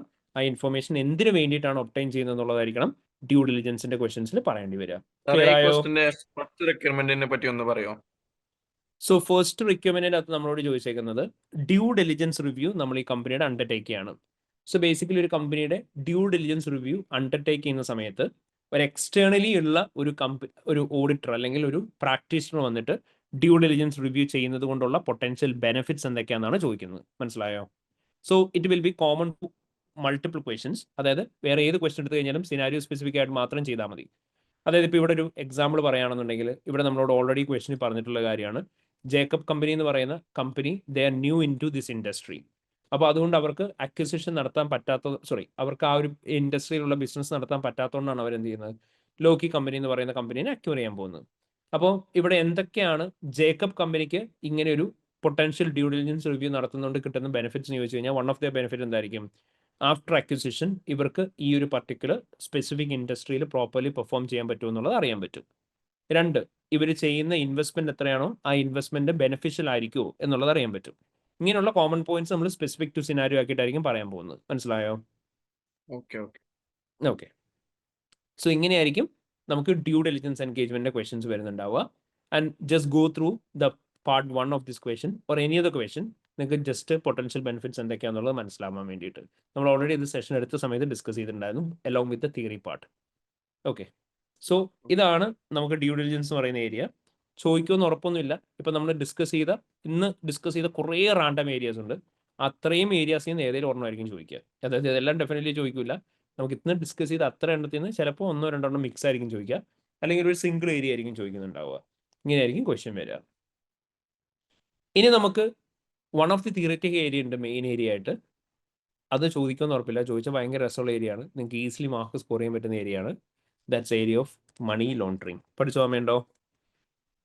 So Yes, sir. Basically money laundering എന്ന് പറഞ്ഞു കഴിഞ്ഞാൽ നമ്മൾ പഠിച്ചിരുന്നു. It is nothing but it's a process by which proceeds from an illegitimate source will be converted to proceeds which are being seems to earn from a legitimate source. Illegitimate സോഴ്സിൽ നിന്ന് earn ചെയ്ത ഫണ്ടിനെ legitimate സോഴ്സിൽ നിന്ന് earn ചെയ്ത fund പോലെ കാണിക്കുന്നതിനെയാണ് മണി laundering എന്ന് പറയാം. And നമ്മൾ പറഞ്ഞു it's a criminal offence and there are 3 stages in money laundering. ഏതൊക്കെയായിരുന്നു? Placement, which is the initial disposal of illegitimate fund into a legitimate business. Layering എന്ന് പറഞ്ഞാൽ എന്തായിരുന്നു? It's a transfer of money from place to place, അല്ലെ business to conceal the original source of the fund. Integration stage എന്ന് പറഞ്ഞാൽ finally the money will have appearance of legitimate fund. അതാണ് integration stage. And there are multiple offenses relating to money laundering, including failure to report, tipping of an financial service organization fails to meet their obligation under money laundering. ഇതാണ് ഓഡിറ്ററായി നമ്മളെ affect ചെയ്യുന്ന 3 കാര്യങ്ങൾ എന്ന് പറഞ്ഞു. Failure to disclose നമ്മൾ പറഞ്ഞു.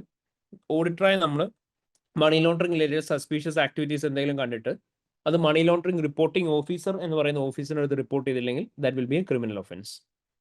And in case എങ്ങാനും auditor have reported to the money laundering reporting officer but the MLRO fails to report it to the regulatory authority, അങ്ങനെയാണ് MLRO ഒഫൻസ് ചെയ്തിട്ടായിരിക്കും ട്രീറ്റ് ചെയ്യുക. ടിപ്പിംഗ് ഓഫ് എന്ന് പറഞ്ഞു കഴിഞ്ഞാൽ money laundering suspect ആരാണോ, അതായത് money laundering ചെയ്ത ആളാരാണോ ആ സസ്പെക്റ്റിനെ മണി ലോണ്ടറിംഗ് ഇൻവെസ്റ്റിഗേഷൻ അണ്ടറിലാണ് അയാൾ എന്ന് ഇൻഫോം ചെയ്യുന്നതിനാണ് ടിപ്പിംഗ് ഓഫ് എന്ന് പറയാം. ഓഡിറ്റിങ്ങിന്റെ കേസ് നമ്മൾ പറഞ്ഞു ക്ലയന്റിന്റെ ഓഡിറ്റ് ചെയ്യുന്ന സമയത്ത് മണി ലോണ്ടറിംഗ് സസ്പീഷ്യസ് ആയിട്ടുള്ള എന്തെങ്കിലും തോന്നിയിട്ട് നമ്മൾ ക്ലയന്റിനെ തന്നെ മണി ലോണ്ടറിംഗ് റിലേറ്റഡ് ക്വസ്റ്റ്യൻ ചെയ്ത് കഴിഞ്ഞാൽ അത് ടിപ്പിംഗ് ഓഫ് ഒഫൻസ് ആയിട്ട് തന്നെയായിരിക്കും ട്രീറ്റ് ചെയ്യുക. ഇനി നമ്മൾ പറഞ്ഞു ഒരു financial service organisation money laundering related ആയിട്ടുള്ള anti money laundering programme implement ചെയ്തിട്ടുണ്ടാവണം ഓർഗനൈസേഷനിൽ. സോ ഒരു ഫേം ആണെങ്കിൽ അവർ ഈ പറയുന്ന പ്രോഗ്രാം ഇൻകോർപ്പറേറ്റ് ചെയ്തിട്ടില്ല എന്നുണ്ടെങ്കിൽ ദേ വിൽ ബി ലയബിൾ. സോ അവിടെ ഈ ആന്റി മണി ലോണ്ടറിംഗ് പ്രോഗ്രാം പഠിക്കണം. കാരണം നിങ്ങളോട് ചിലപ്പോൾ ആ മണി ലോണ്ടറിംഗ് പ്രോഗ്രാമിനെ കുറിച്ച് തന്നെ ഡയറക്റ്റ്ലി ചോദിക്കും തിയറിയായിട്ട്. അങ്ങനെ ചോദിച്ചു കഴിഞ്ഞാൽ നമ്മൾ പറഞ്ഞു മണി ലോണ്ടറിംഗ് പ്രോഗ്രാമിൻ്റെ അകത്ത് ആന്റി മണി ലോണ്ടറിംഗ് പ്രോഗ്രാമിൻ്റെ അകത്ത് എന്താ കാര്യം വരിക? Money laundering and terrorist financing risk assessment entity നടത്തുന്നുണ്ടാവണം. പ്രോപ്പർ സിസ്റ്റവും പോളിസിയും കൺട്രോൾസും പ്രൊസീജിയേഴ്സ് ഒക്കെ മെയിൻറ്റെയിൻ ചെയ്യണം. മണി ലോണ്ടറിംഗ് റിലേറ്റഡ് ആയിട്ടുള്ള ആക്ടിവിറ്റീസ് എന്തെങ്കിലും ഉണ്ടാവുന്നുണ്ടോ എന്ന് അറിയാൻ കസ്റ്റമർ ഡ്യൂ ഡിലിജൻസും എൻഹാൻസ് ഡ്യൂ ഡിലിജൻസും simplified due diligence requirements fulfil ചെയ്യണം. അതുപോലെ തന്നെ enhance record keeping and data protection സിസ്റ്റവും ഫോളോ ചെയ്യുന്നുണ്ടാവണം. ആൻഡ് ഇതിന് ഓരോന്നിന്റെ മീനിങ് നമ്മൾ പഠിച്ചു. കസ്റ്റമർ ഡ്യൂ ഡിലിജൻസ് പറഞ്ഞാൽ it is nothing but KYC, knowing your customer, and unknowingly high risk കസ്റ്റമേഴ്സിന് വർക്ക് എടുക്കാൻ പാടില്ല എന്ന് പറഞ്ഞു. എൻഹാൻസ് ഡ്യൂ ഡിലിജൻസ് എന്ന് പറയുമ്പോൾ നമ്മൾ പറഞ്ഞു നമ്മൾ കസ്റ്റമറിന്റെ ബാക്ക്ഗ്രൗണ്ടും പേർപ്പസും എല്ലാം നോക്കിയിട്ടായിരിക്കണം ഒരു എൻഗേജ്മെന്റ് എടുക്കുന്നത്. ആൻഡ് ലോ റിസ്ക് ക്ലയന്റിന് വേണ്ടിയിട്ട് സിംപ്ലിഫൈഡ് ഡ്യൂ ഡിലിജൻസ് ചെയ്താൽ മതി. എൻഹാൻസ് റെക്കോർഡ് കീപ്പിംഗ് എന്ന് പറയുമ്പോൾ എല്ലാ കസ്റ്റമേഴ്സിനും ഡ്യൂ ഡിലിജൻസ് നമ്മൾ കംപ്ലീറ്റ് ചെയ്യണം. And transaction with each client നോക്കുന്നുണ്ടാവണം. Internal and external money laundering suspicious activity report നമ്മൾ നോക്കുന്നുണ്ടാവണം. ആൻഡ് മണി ലോണ്ടറിംഗ് സസ്പെക്റ്റിനെ കുറിച്ചുള്ള ഡീറ്റെയിൽസ് മണി ലോണ്ടറിംഗ് റിലേറ്റഡ് കാര്യങ്ങൾ ഉണ്ടാവാതിരിക്കാൻ റെക്കോർഡ്സ് കീപ്പ് ചെയ്ത് കഴിഞ്ഞാൽ ക്ലയന്റുമായിട്ടുള്ള റിലേഷൻഷിപ്പ് ക്ലോസ് ചെയ്ത് അവിടുന്ന് 5 years കൂടി നമ്മൾ മെയിൻറ്റെയിൻ ചെയ്യണം എന്ന് പറഞ്ഞു. And there will be 2 people appointed in the company, appointed in the firm. Money laundering compliance principal ഉണ്ടായിരിക്കും, മണി ലോണ്ടറിംഗ് റിപ്പോർട്ടിംഗ് ഓഫീസർ ഉണ്ടാവും. Money laundering compliance principal will take care of complaints related requirements relating for the money laundering, and MLRO will be taking up a reporting role of money laundering. And reporting relating to money laundering നിങ്ങളോട് ചോദിക്കും. മണി ലോണ്ടറിംഗിന്റെ case ആണെന്നൊന്നും നിങ്ങളോട് എടുത്തു പറയൂല സിനാരിക്കകത്ത്. Reporting പക്ഷെ ചോദിക്കുമ്പോൾ നേരെ കൊണ്ടുപോയിട്ട് ഒരു കാരണവശാലും മണി ലോണ്ടറിംഗിൻ്റെതായ പോയിന്റ് എഴുതി വെക്കരുത്. ഓഡിറ്റ് റിപ്പോർട്ടിലുള്ള റിപ്പോർട്ടിങ്ങിന്റെ പോയിന്റ് എഴുതി വെക്കരുത്.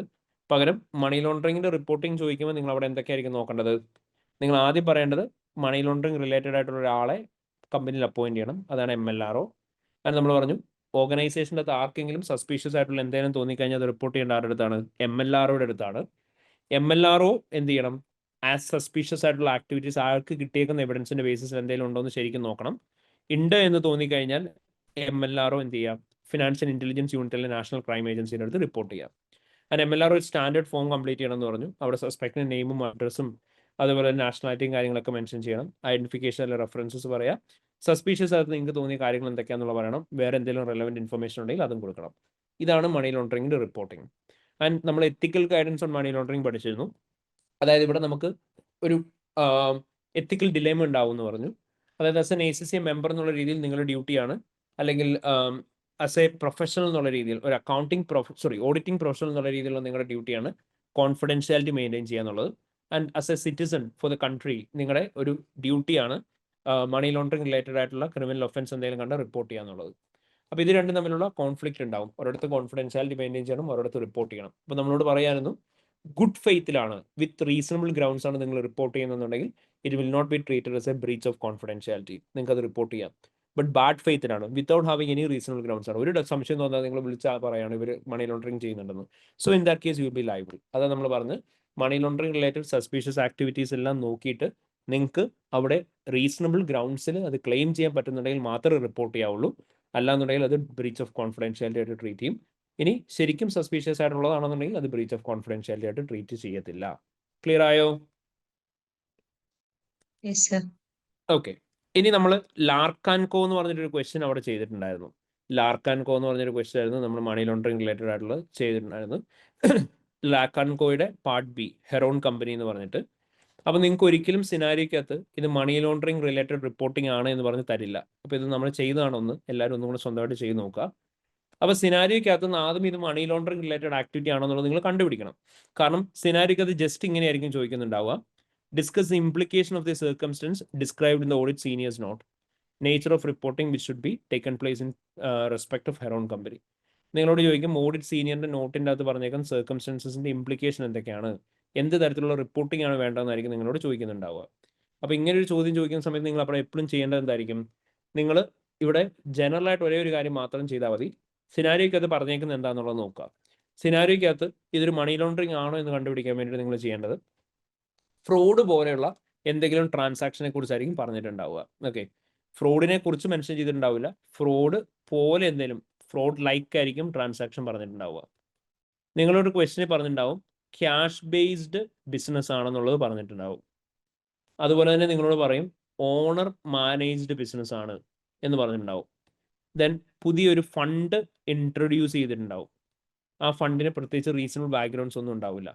ഈ ഫണ്ട് ട്രാൻസ്ഫർ ചെയ്തിട്ടുണ്ടാവും വേറെ എങ്ങോട്ടേലും. അങ്ങനെയാണെന്നുണ്ടെങ്കിൽ ഇത് മണി ലോണ്ടറിങ് ആണ്. ഓക്കെ, അപ്പോൾ എന്തൊക്കെയാണ് നോക്കേണ്ടത്? ഫ്രോഡ് റിലേറ്റഡ് പോലെ എന്തെങ്കിലും പറഞ്ഞിട്ടുണ്ടോ നോക്കുക, ക്യാഷ് ബേസ്ഡ് ബിസിനസ് ആണോ നോക്കുക, ഓണർ മാനേജ്ഡ് ബിസിനസ് ആണോ നോക്കുക, ഫണ്ട് പുതിയതായിട്ട് ഇൻട്രൊഡ്യൂസ് ചെയ്തിട്ടുണ്ടോ നോക്കുക, ഫണ്ട് ട്രാൻസ്ഫർ ചെയ്തിട്ടുണ്ടോ നോക്കുക. ഇങ്ങനെ ഏതെങ്കിലും കാര്യങ്ങൾ നടന്നിട്ടുണ്ടെങ്കിൽ മണി ലോണ്ടറിങ് ആയിരിക്കും പ്രോബബ്ലി അവിടെ വരിക. ഇനി ഓഡിറ്റർ പോയിട്ട് ക്ലയന്റിനെ ക്വസ്റ്റ്യൻ ചെയ്തതിനെ കുറിച്ചും കൂടെ എന്തെങ്കിലും പറഞ്ഞിട്ടുണ്ടെങ്കിൽ നമുക്കത് എന്തായിട്ട് പറയാം? ടിപ്പിംഗ് ഓഫ് ഒഫൻസ് ആയിട്ടായിരിക്കും വരുന്നത് എന്നുള്ളത് പറയാം. അപ്പോൾ മണി ലോണ്ടറിംഗ് ക്വസ്റ്റ്യൻ വരുമ്പോൾ നിങ്ങൾ അതിനെ അപ്രോച്ച് ചെയ്യേണ്ടത് എങ്ങനെയാണെന്ന് ചോദിച്ചു കഴിഞ്ഞാൽ സിനാരിയോക്ക് അത് വെച്ചേക്കുന്ന എലമെന്റ്സ് വെച്ചത് മണി ലോണ്ടറിംഗ് ആണോ നോക്കുക. ആണെന്ന് മനസ്സിലാക്കി കഴിഞ്ഞാൽ നിങ്ങൾ അവിടെ ഇത് മണി ലോണ്ടറിംഗ് ട്രാൻസാക്ഷൻ ആണ് എന്ന് പറഞ്ഞൊരു സിനാരിയോക്കകത്ത് ഐഡന്റിഫിക്കേഷൻ പാർട്ട് എഴുതുക. എന്നിട്ട് എന്താണ് മണി ലോണ്ടറിംഗ് എക്സ്പ്ലെയിൻ ചെയ്യുക. Then money laundering each stages define ചെയ്യുക. ആ ഈച്ച് സ്റ്റേജസ് ക്വസ്റ്റിന് കാണിച്ചേക്കുന്ന പറയാം. ടിപ്പിംഗ് ഓഫ് ഒഫൻസ് ഉണ്ടാകാൻ ചാൻസ് ഉണ്ട് അത് പറയാം. സേഫ് ഗാർഡ് പറയാം. അതിനുശേഷം മണി ലോണ്ടറിംഗിന്റെ റിപ്പോർട്ടിംഗ് പറയാം. സോ ഇങ്ങനെയായിരിക്കും ബേസിക്കലി മണി ലോണ്ടറിംഗിന്റെ ക്വസ്റ്റ്യൻസ് നമ്മൾ അപ്രോച്ച് ടിപ്പിംഗ് ചെയ്യുന്നത്. ഓഫ് ഉണ്ടെന്നുണ്ടെങ്കിൽ അതെങ്ങനെ പറയണ്ടേ? ആൻസറിൽ എങ്ങനെയാണ് അത് എഴുതണ്ടേ? നമ്മളോട് ക്വസ്റ്റ്യനിൽ ഇപ്പോൾ മെൻഷൻ ചെയ്തേക്കാള് ഓഡിറ്റർ ക്ലയന്റിന്റെ അടുത്ത് ഈ കാര്യത്തെക്കുറിച്ച് എൻക്വയറി ചെയ്തു, ക്ലയന്റ് അതിന്റെ ഡീറ്റെയിൽസ് ഒന്നും തന്നില്ല, ക്ലയന്റ് നമ്മുടെ അടുത്ത് അഗ്രസീവായിട്ട് സംസാരിച്ചു എന്നൊക്കെ പറയാണ്. അപ്പോൾ നമ്മൾ എന്ത് പറയാം? It represents tipping of stage of money laundering whereby the auditor have let the money laundering suspect know that they are under the money laundering investigation which might prejudice the results relating to money laundering. So this will be considered as a criminal offense. അപ്പോൾ അവിടെ വരുന്ന safe guard എന്ന് പറഞ്ഞതായിരിക്കും auditor professional ബോഡിയുടെ അടുത്ത് നിന്ന് immediately advice seek ചെയ്യണം. മനസ്സിലായോ? അതുപോലെ തന്നെ ഓഡിറ്റർ ഇക്കാര്യം ഇമ്മീഡിയറ്റ്ലി മണി ലോണ്ടറിംഗ് റിപ്പോർട്ടിംഗ് ഓഫീസിൻ്റെ അടുത്ത് റിപ്പോർട്ട് ചെയ്യണം. ഓഡിറ്റർ പേടിച്ച് റിസൈൻ ചെയ്യാൻ പാടില്ല. Because as part of resignation auditor എന്ത് കൊടുക്കണം? സ്റ്റേറ്റ്മെന്റ് ഓഫ് സർക്കംസ്റ്റൻസ് കൊടുക്കണം. അതിൻ്റെ അകത്ത് എഴുതേണ്ടി വരും എന്തുകൊണ്ടാണ് റിസൈൻ ചെയ്യേണ്ടതെന്ന്. അപ്പോൾ അതിൻ്റെ അകത്ത് കൊണ്ടേ മണി ലോണ്ടറിംഗ് ഞാൻ പറഞ്ഞു പോയതുകൊണ്ടാണ് റിസൈൻ ചെയ്യുന്നതെന്ന് പറഞ്ഞു കഴിഞ്ഞാൽ അത് വീണ്ടും ടിപ്പിംഗ് ഓഫ് ആയിട്ട് തന്നെ വരും. അപ്പോൾ അതുകൊണ്ട് തന്നെ അങ്ങനത്തെ കൺഫ്യൂഷൻ വരുന്ന കേസിൽ എന്ത് ചെയ്യുക? പ്രൊഫഷണൽ ബോഡിയുടെ അടുത്ത് അഡ്വൈസ് സീക്ക് ചെയ്യാൻ പറയാം. മനസ്സിലായോ? ഓക്കെ, അപ്പോൾ ഇത്രയായിരുന്നു മണി ലോണ്ടറിംഗ് റിലേറ്റഡ് ആയിട്ട് അവിടെ വരുന്നുണ്ടായിരുന്നു. ആൻഡ് ഇത്രയാണ് നമ്മുടെ ട്രിപ്പിളേക്കകത്ത് നമ്മൾ മെയിനായിട്ട് പഠിച്ചിരുന്ന ഏരിയാസ്. ഇത്ര മാത്രം ഉണ്ടെന്നല്ല നമ്മൾ പറയുന്നത്. We have covered a lot of theories. Well we have got the എന്താ പറയുക ടെക്നിക്കൽ ആർട്ടിക്കിൾസ്, കറണ്ട് ഇഷ്യൂസ്, അതൊക്കെ നമ്മൾ നോക്കിയിരുന്നു. So these are the main key areas which are usually being tested in the exam. അതേപോലെ നമ്മൾ ചില questions forensic audit എന്നൊക്കെ പറഞ്ഞ് ചെയ്തിട്ടുണ്ട്. സോ പ്രൊഫഷണൽ സ്കെപ്റ്റിസിസം മെയിൻറ്റെയിൻ ചെയ്യണം എന്ന് പറഞ്ഞ് ചെയ്തിട്ടുണ്ട്. അപ്പോൾ ഇങ്ങനെയുള്ള റാൻഡം ക്വസ്റ്റ്യൻസ് ഒക്കെ ഉണ്ടാവാം. So these are the key areas. ഇതിനെ ബേസ് ചെയ്തിട്ടാണ് എപ്പോഴും പലപ്പോഴും അല്ലെങ്കിൽ 99% ക്വസ്റ്റ്യൻസ് വരല്. ആൻഡ് കഴിഞ്ഞ ഞാൻ പറഞ്ഞല്ലോ ഇത്ര വർഷങ്ങളായിട്ട് അതിന് ചേഞ്ചോ കാര്യങ്ങളൊന്നും വരാറില്ല. The scenario will keep on changing, but ഈ കാര്യങ്ങളൊക്കെ മെയിൻ ആയിട്ട് ഇതുപോലെ തന്നെയായിരിക്കും നിൽക്കുന്നുണ്ടാവുക. സോ അപ്പോൾ നമ്മൾ നാളെ തൊട്ട് തന്നെ നല്ല രീതിയിൽ പ്രിപ്പയർ ചെയ്യുക. നമ്മൾ ഇന്നലെ ഓൾറെഡി പറഞ്ഞിട്ടുണ്ടായിരുന്നു നമ്മൾ പ്രാക്ടീസ് ചെയ്യുന്ന മെത്തേഡും കാര്യങ്ങളൊക്കെ, ബട്ട് അതൊന്നും കൂടി ക്വിക്ക്ലി ബ്രഷപ്പ് ചെയ്യാം. സോ ബേസിക്കലി നമ്മുടെ ഫുൾ സിലബസ് ഏരിയ നിങ്ങൾ 3 സെഷനായിട്ട് ഡിവൈഡ് ചെയ്യുക. സെഷനായിട്ട് ഡിവൈഡ് ചെയ്യാൻ നിങ്ങൾക്ക് എളുപ്പമാണ്. നമ്മുടെ ഫസ്റ്റ് 2 ഡേയ്സ്, അതായത് first 2 days of our revision നമ്മൾ ഡിസ്കസ് ചെയ്ത 50 മാർക്കിൻ്റെ area you consider it as 1 part of the syllabus. Okay, and keep it aside. And other 25 marks area, അതിലൊരു 25 മാർക്ക് ഏരിയ എന്ന് പറയുന്നത് റിപ്പോർട്ടിംഗ് ആൻഡ് ക്രിട്ടിക്കൽ അപ്രൈസിലിൻ്റെ area എടുക്കുക. ബാക്കി ഒരു 25 മാർക്കിൻ്റെ ഏരിയ എന്ന് പറയുന്നത് പിന്നീട് നമ്മൾ ഇന്ന് ഡിസ്കസ് ചെയ്ത എല്ലാ ഏരിയാസും അതെടുക്കുക. അപ്പോൾ ഇങ്ങനെ 3 ഏരിയാസ് ആയിട്ട് ഡിവൈഡ് ചെയ്യുക. And make sure that you need to practice bare minimum of 1 question each from all of this area every day. അതായത് നിങ്ങൾ എന്തായിരിക്കും ചെയ്യേണ്ടി വരിക? നാളെ തൊട്ട് ഒരു 50 മാർക്കിൻ്റെ ക്വസ്റ്റൻ ചെയ്യണം, 2 25 മാർക്സിൻ്റെ ക്വസ്റ്റൻ ചെയ്യണം, ബെയർ മിനിമം. അപ്പോൾ നമുക്ക് ഓട്ടോമാറ്റിക്കലി 3 ക്വസ്റ്റൻസ് കവർ ചെയ്യാൻ പറ്റും. ആ 3 ക്വസ്റ്റൻസ് എന്താണെങ്കിലും എഴുതി തന്നെ പ്രാക്ടീസ് ചെയ്യണം. കാരണം എന്താണെന്ന് ചോദിച്ചു കഴിഞ്ഞാൽ അത് എഴുതി പ്രാക്ടീസ് ചെയ്യണം എന്ന് പറയുന്നതിന് മേജർ റീസൺ ഇതാണ്. അത് എഴുതി പ്രാക്ടീസ് ചെയ്തിട്ടില്ല എന്നുണ്ടെങ്കിൽ നമുക്ക് ടൈം മാനേജ്മെന്റ് ചെയ്യാൻ പറ്റില്ല. Because we are getting almost near to the exam. So അപ്പോൾ അതുകൊണ്ട് തന്നെ നല്ല രീതിയിൽ എഴുതി പ്രാക്ടീസ് ചെയ്ത് പോയാൽ മാത്രമേ നമുക്കത് കംപ്ലീറ്റ് ചെയ്യാൻ പറ്റുള്ളൂ. അപ്പോൾ എല്ലാവരും അത് പ്രോപ്പർലി എഴുതി തന്നെ പ്രാക്ടീസ് ചെയ്യുക. പിന്നെ ഏറ്റവും മെയിനായിട്ട് ശ്രദ്ധിക്കേണ്ട ഒരു കാര്യം എന്താണെന്ന് ചോദിച്ചു കഴിഞ്ഞാൽ, നിങ്ങൾ പ്രിപ്പയർ ചെയ്യുന്ന സമയത്ത് ഞാൻ പറഞ്ഞു, നിങ്ങൾ എഴുതി പ്രാക്ടീസ് ചെയ്യുമ്പോൾ, ഇപ്പോൾ നാളേക്ക് എഴുതി പ്രാക്ടീസ് ചെയ്യുമ്പോൾ നിങ്ങൾക്ക് ഒരിക്കലും ഇപ്പോൾ വർക്കിംഗ് ആണ് എന്നുണ്ടെങ്കിൽ you may not be having sufficient time ഇന്നേക്കോ ഇരുന്ന് എഴുതാൻ. പക്ഷേ അറ്റ്ലീസ്റ്റ് ഒരു 3 days prior to the exam എങ്കിലും നിങ്ങൾ എക്സാം സ്ലോട്ട് ടൈം ഏതാണോ ആ ടൈമിൽ തന്നെ എഴുതാൻ നോക്കുക. ഈ 3 എണ്ണം ഒരേ സിംഗിൾ ഫ്ലെഡ്ജിൽ എഴുതി പോവുക. ഇനി മോസ്റ്റ് ഇമ്പോർട്ടൻ്റ് നിങ്ങൾ ശ്രദ്ധിക്കേണ്ട ഒരു കാര്യം ഇതാണ്, നിങ്ങൾക്ക് വേറെ ഏരിയാസ് കവർ ചെയ്യാനുണ്ടാവും, ലൈക്ക് ടെക്നിക്കൽ ആർട്ടിക്കിളും കറണ്ട് ഇഷ്യൂസ് ഒക്കെ ഉണ്ടാവും. അപ്പോൾ അങ്ങനെയുള്ള ഏരിയാസ് കവർ ചെയ്യാനുണ്ട് എന്നുണ്ടെങ്കിൽ നമ്മുടെ റെഗുലർ സെഷൻ അറ്റൻഡ് ചെയ്തവർ നമ്മുടെ വീഡിയോസ് കാണുക. അല്ലാതെ ആർക്കെങ്കിലും ഈ ടെക്നിക്കൽ ആർട്ടിക്കിളൊക്കെ വായിക്കണമെങ്കിൽ ഏതെങ്കിലും വായിക്കാൻ മിസ്സായിട്ടുണ്ടോ എന്നുള്ള ടെൻഷൻ അടിക്കേണ്ട കാര്യമില്ല. Just go to the study hub. Study ഹബിൻ്റെ അത് നമ്മൾ പഠിച്ചിട്ടുള്ള എല്ലാ ചാപ്റ്റേഴ്സ് ഉണ്ടാവും. ആ ചാപ്റ്റേഴ്സിന് എൻഡിൽ, ആ ചാപ്റ്റേഴ്സിന് ഓരോന്നിനും ഏറ്റവും ലാസ്റ്റ് സ്ലൈഡ് എന്ന് പറയുന്നത് ടെക്നിക്കൽ ആർട്ടിക്കിളിലേക്കുള്ള ലിങ്കാണ്. അപ്പോൾ ചില ചാപ്റ്റേഴ്സിൻ്റെ അണ്ടറിൽ എഴുതിയേക്കുന്നത് അതിനെ ബേസ് ചെയ്ത് ടെക്നിക്കൽ ആർട്ടിക്കിൾ ഇല്ലാതായിരിക്കും. ചിലർ ക്ലിക്ക് ചെയ്ത് കഴിയുമ്പോൾ അതിൻ്റെ കറസ്പോണ്ടിങ് ടെക്നിക്കൽ ആർട്ടിക്കിലേക്ക് SSC വെബ്സൈറ്റിലേക്ക് തന്നെ റീഡയറക്റ്റ് ആവും. അപ്പോൾ ഒരിക്കലും എല്ലാ ടെക്നിക്കൽ ആർട്ടിക്കിളും മിസ്സായി പോവില്ല. ബട്ട് നമ്മൾ റെഗുലർ സെഷൻ അറ്റൻഡ് ചെയ്തവർക്ക് അറിയാം, നമ്മൾ എല്ലാം ഡിസ്കസ് ചെയ്തിട്ടുണ്ടായിരുന്നു. 1 by 1 ഓരോ ചാപ്റ്ററിൽ പോയിട്ടായിരുന്നു നമ്മൾ നോക്കിയിട്ടുണ്ടായിരുന്നു. അതുകൊണ്ട് തന്നെ you can go through that. But technical article ഒന്നും ഇമ്മീഡിയറ്റ്ലി നോക്കണമെന്നില്ല, ജസ്റ്റ് ബിഫോർ ദി എക്സാം നോക്കിയാൽ മതി. കാരണം ചോദിച്ചാൽ ചോദിച്ചു എന്ന് മാത്രമേ ഉള്ളൂ. അതുപോലെ തന്നെ ഇൻഡയറക്ട്ലി ആയിരിക്കും ചോദിക്കാൻ കൂടുതൽ chance, rather than asking directly on that. അപ്പോൾ ടെക്നിക്കൽ ആർട്ടിക്കിളും കാര്യങ്ങളും എല്ലാം ഈ ക്വസ്റ്റ്യൻ പ്രാക്ടീസിന്റെ കൂട്ടത്തിൽ തന്നെ കൊണ്ടുപോകാനായിട്ട് നോക്കുക. സോ മെയിൻലി ഈ ക്വസ്റ്റ്യൻ പ്രാക്ടീസിൽ തന്നെ ഫോക്കസ് ചെയ്യാം. അതുപോലെ തന്നെ മോക്ക് എക്സാംസ് എഴുതുക. മോക്ക് എക്സാംസ് എഴുതുന്ന സമയത്തും മോക്ക് എക്സാംസും ഈ കാര്യങ്ങളൊക്കെ എഴുതുമ്പോൾ ഞാൻ ലാസ്റ്റ് ഡേ പറഞ്ഞ പോലെ തന്നെ നിങ്ങളുടെ SBRന്റെ പാർട്ട് മാറ്റി വെക്കരുത്. SBRന്റെ പാർട്ടാണ് ഏറ്റവും ഇമ്പോർട്ടൻ്റ് എന്ന് പറയുന്നത്. സോ എനിക്ക് ക്ലാസ് കൺക്ലൂഡ് ചെയ്യാനുള്ളതും അങ്ങനെ തന്നെയാണ്. When you are into the paper of AAA, you need to make sure that you are very much familiar with all the areas of SBR. So ഞാൻ ഇന്നലെ പറഞ്ഞ പോലെ തന്നെ നാളെ തൊട്ട് നിങ്ങൾ റിവിഷൻ പോകുന്ന എപ്പോഴും ഇങ്ങനെയായിരിക്കണം. SBR അറിയില്ലെങ്കിൽ നാളത്തെ ഒരു ദിവസം കംപ്ലീറ്റ്ലി SBRന്റെ ടോപ്പിക് റിവൈസ് ചെയ്യാൻ വേണ്ടിയിട്ട് മാത്രം മാറ്റി വയ്ക്കുക. SBR, then learn, then practice. ഈ അപ്രോച്ച് തന്നെ ഫോളോ ചെയ്യുക. SBR, learn, practice. And I have got a humble request specifically for our regular students. നമുക്കറിയാം നമ്മൾ ലൈവ് റെക്കോർഡിങ്സ്, ക്വസ്റ്റ്യൻ പ്രാക്ടീസ്, ഇങ്ങനെയുള്ള കുറേ സാധനങ്ങൾ ചെയ്തിട്ടാണ് ടിൽ ദ ഡേറ്റ് പഠിച്ചിട്ടുള്ളത്. If you look at the recordings, I believe as on today we have uploaded around 100 videos in total. So ഇത്രയും videos ആണ് നമ്മൾ മൊത്തം അപ്ലോഡ് ചെയ്തിട്ടുള്ളത്. ആൻഡ് കൺസിഡറിങ് ദിസ് 100 വീഡിയോസ്, അതിൻ്റെ അകത്ത് അല്ലെങ്കിൽ അറൌണ്ട് ദ 100 വീഡിയോസ്, അതിൻ്റെ അകത്തുള്ളതെല്ലാം ഇഫക്റ്റീവ് അവേഴ്സ് ആണ്. ഇപ്പോൾ ഈ ക്ലാസ് ആണെങ്കിൽ പോലും നമ്മൾ യൂട്യൂബിൽ അപ്ലോഡ് ചെയ്യുന്ന സമയത്ത്, അല്ലെങ്കിൽ നമ്മുടെ ആപ്ലിക്കേഷൻ അപ്ലോഡ് ചെയ്യുന്ന സമയത്ത് നിങ്ങൾ ശ്രദ്ധിച്ച് നിങ്ങൾക്ക് അറിയാം, നമ്മളിതിനകത്തെ ക്ലാസ് ഇപ്പോൾ 2 hours ആണ് എടുത്തതെന്നുണ്ടെങ്കിലും റെക്കോർഡിംഗ് വരുന്ന 1 hour സംതിങ് ആയിരിക്കും. കാരണം നിങ്ങളോട് ക്വസ്റ്റ്യൻ വായിക്കാൻ പറയുന്ന സമയമോ നിങ്ങൾ ആൻസർ എഴുതുന്ന സമയമോ നോട്ട്സ് റെക്കോർഡ് ചെയ്യുന്ന സമയം ഒന്നും അതിൻ്റെ അകത്തില്ല. അപ്പോൾ അതെല്ലാം കട്ട് ചെയ്താണ് ഞാൻ എപ്പോഴും റെക്കോർഡ് ചെയ്യുന്നത്. പോസ് ചെയ്താണ് ഞാൻ റെക്കോർഡ് ചെയ്യുന്നത്. അതുകൊണ്ട് തന്നെ ഇഫക്റ്റീവ് അവേഴ്സ് മാത്രമേ അതിൻ്റെ അകത്ത് ഉണ്ടാവുള്ളൂ.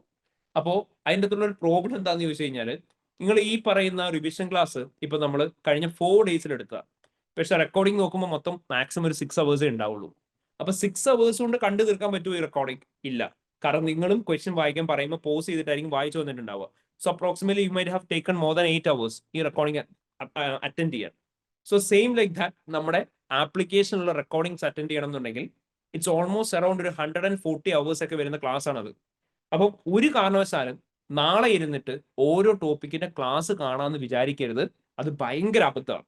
ഓക്കെ, അത് എപ്പോഴും ഞാൻ പറയുന്ന ഒരു കാര്യമാണ്. ലാസ്റ്റ് റിവിഷൻ ചെയ്യാൻ വേണ്ടിയിട്ട് നിങ്ങൾ ഓരോ ടോപ്പിക് വൈസ് ഇരുന്ന് കണ്ടിട്ട് റിവൈസ് ചെയ്യാമെന്ന് വിചാരിച്ചു കഴിഞ്ഞാൽ നടക്കില്ല. നമ്മൾ എല്ലാ മെയിൻ ഏരിയാസും ഈ റിവിഷനിൽ ഡിസ്കസ് ചെയ്തിട്ടുണ്ട്. ഈ റിവിഷനിൽ ഡിസ്കസ് ചെയ്തതെല്ലാം നമ്മുടെ കോർ ഏരിയസ് മാത്രമാണ്, അല്ലെങ്കിൽ അതിൻ്റെ അകത്തുള്ള ജസ്റ്റ് എക്സാമ്പിൾ ക്വസ്റ്റ്യൻസ് മാത്രമാണ്. നിങ്ങൾക്ക് ഒരു ക്വസ്റ്റനിൽ ഡൗട്ട് ഉണ്ടെങ്കിൽ കറസ്പോണ്ടിങ് വീഡിയോ എടുത്തിട്ട് പോയി കാണുക. കാരണം നമ്മൾ അതിൻ്റെ അകത്ത് സേവ് ചെയ്തേക്കുന്നത് തന്നെയാണ് വീഡിയോ നെയിം, ടോപ്പിക് നെയിം, ആ ക്വസ്റ്റ്യൻ്റെ ഏരിയ. അങ്ങനെയാണ് വീഡിയോ നെയിം സേവ് ചെയ്തിട്ടുള്ളത്. അപ്പോൾ നിങ്ങൾ ആ വീഡിയോ പോയി കാണുന്ന സമയത്ത് തന്നെ എന്ത് ചെയ്യുക, നിങ്ങൾ ആ സ്പെസിഫിക് ഏരിയ എവിടെയാണോ ഡൗട്ട് ഉള്ള ആ ക്വസ്റ്റ്യൻ മാത്രമേ കാണാവുള്ളൂ. അതും ക്വസ്റ്റ്യൻ ഫുള്ള് കാണരുത്. കാരണം ഒരു 50 മാർക്കിന്റെ ക്വസ്റ്റ്യൻ്റെ റെക്കോർഡിംഗ് എന്ന് പറയുന്നത് approximately it's around 1.5 hours to 2 hours. കാരണം അത്രയും സമയത്തിന്റെ റെക്കോർഡിംഗ് ആണത്. അപ്പോൾ അത്രയുള്ള റെക്കോർഡിംഗ് കാണുമ്പോൾ നിങ്ങളുടെ 2 മണിക്കൂർ പോയി. അപ്പോൾ അത് മൊത്തം കാണേണ്ട കാര്യമില്ല, കാരണം അതിൻ്റെ അകത്ത് കുറേ കാര്യങ്ങൾ നിങ്ങൾക്ക് ഓർമ്മയുണ്ടാവും. അപ്പോൾ നിങ്ങൾക്ക് എന്താണ് ഓർമ്മയില്ലാത്ത കാര്യങ്ങൾ അത് മാത്രമേ കാണാവുള്ളൂ. ഇപ്പോൾ ലാസ്റ്റ് വീക്കാണ്, അപ്പോൾ അതുപോലത്തെ ഒരു അബദ്ധം കാണിച്ചു വെക്കരുത്. അപ്പോൾ എൻ്റെ സെഷൻ അല്ല, ഏത് ഫാക്കൽറ്റിയുടെ സെഷൻ ആണെങ്കിലും ഏത് പേപ്പർ ആണെങ്കിലും ലാസ്റ്റ് ടൈം റിവൈസ് ചെയ്യുന്ന സമയത്ത് ഫുൾ ക്ലാസ് ഇരുന്ന് കാണാൻ നോക്കരുത്. നിങ്ങളുടെ സമയം വെറുതെ പോകും. അപ്പോൾ അതുകൊണ്ട് ലാസ്റ്റ് മൊമെന്റിൽ എന്ത് ചെയ്യുക, ഏറ്റവും പ്രോപ്പർ ആയിട്ടുള്ള രീതിയിൽ നിങ്ങൾ തന്നെ വെച്ചേക്കുന്ന നോട്ട്സ് വെച്ച് തന്നെ റിവൈസ് ചെയ്യാൻ നോക്കുക. നിങ്ങൾ ഓൾറെഡി എഴുതി വെച്ചിട്ടുണ്ടാവുന്ന നോട്ട്സ് ഉണ്ടല്ലോ, നിങ്ങളുടെ നോട്ട്സ് വെച്ചിട്ടായിരിക്കും നിങ്ങൾക്ക് എത്രയും പെട്ടെന്ന് റിവൈസ് ചെയ്യാൻ പറ്റുക. അപ്പോൾ ആ നോട്ട്സ് വെച്ച് തന്നെ റിവൈസ് ചെയ്യാനായിട്ട് നോക്കുക.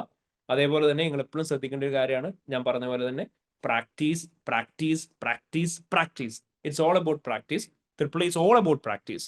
എങ്കിൽ മാത്രമേ ടൈം മാനേജ്മെന്റ് ചെയ്യാൻ പറ്റുള്ളൂ. ആൻഡ് ഇനി നമുക്കൊരു റിവിഷൻ കൂടി ഉണ്ട്. That will be a quick revision. നമ്മുടെ എല്ലാ ഏരിയസും പെട്ടെന്ന് റിവൈസ് ചെയ്യാൻ വേണ്ടിയിട്ട് that will be on the upcoming week. പക്ഷേ ഇതിനൊക്കെ മുന്നേ എല്ലാവരും ശ്രദ്ധിക്കേണ്ട ഒരു കാര്യം ഇതാണ്, ഞാൻ പറഞ്ഞ പോലെ തന്നെ practice it's most important for the paper triple A. And triple A practice ചെയ്യുന്ന സമയത്ത് എല്ലാ ഏരിയസിനും ഈക്വൽ ഇമ്പോർട്ടൻസ് തന്നെ കൊടുക്കുക. 50 മാർക്സിന്റെ ക്വസ്റ്റ്യൻ മൊത്തം ചെയ്ത് തീർന്നിട്ട് 25 മാർക്ക് സ്റ്റാർട്ട് ചെയ്യുള്ളൂ എന്ന് വാശി പിടിക്കരുത്. 25 മാർക്കിന് റിപ്പോർട്ടിംഗ് മൊത്തം ചെയ്ത് തീർന്നിട്ട് അടുത്ത ഏരിയയും പ്രാക്ടീസ് ചെയ്യുള്ളൂ എന്ന് വാശി പിടിക്കരുത്. ഇത് മൂന്ന് ഏരിയയിൽ തന്നെ സ്പ്ലിറ്റ് ചെയ്ത് തന്നെ പ്രാക്ടീസ് ചെയ്യുക.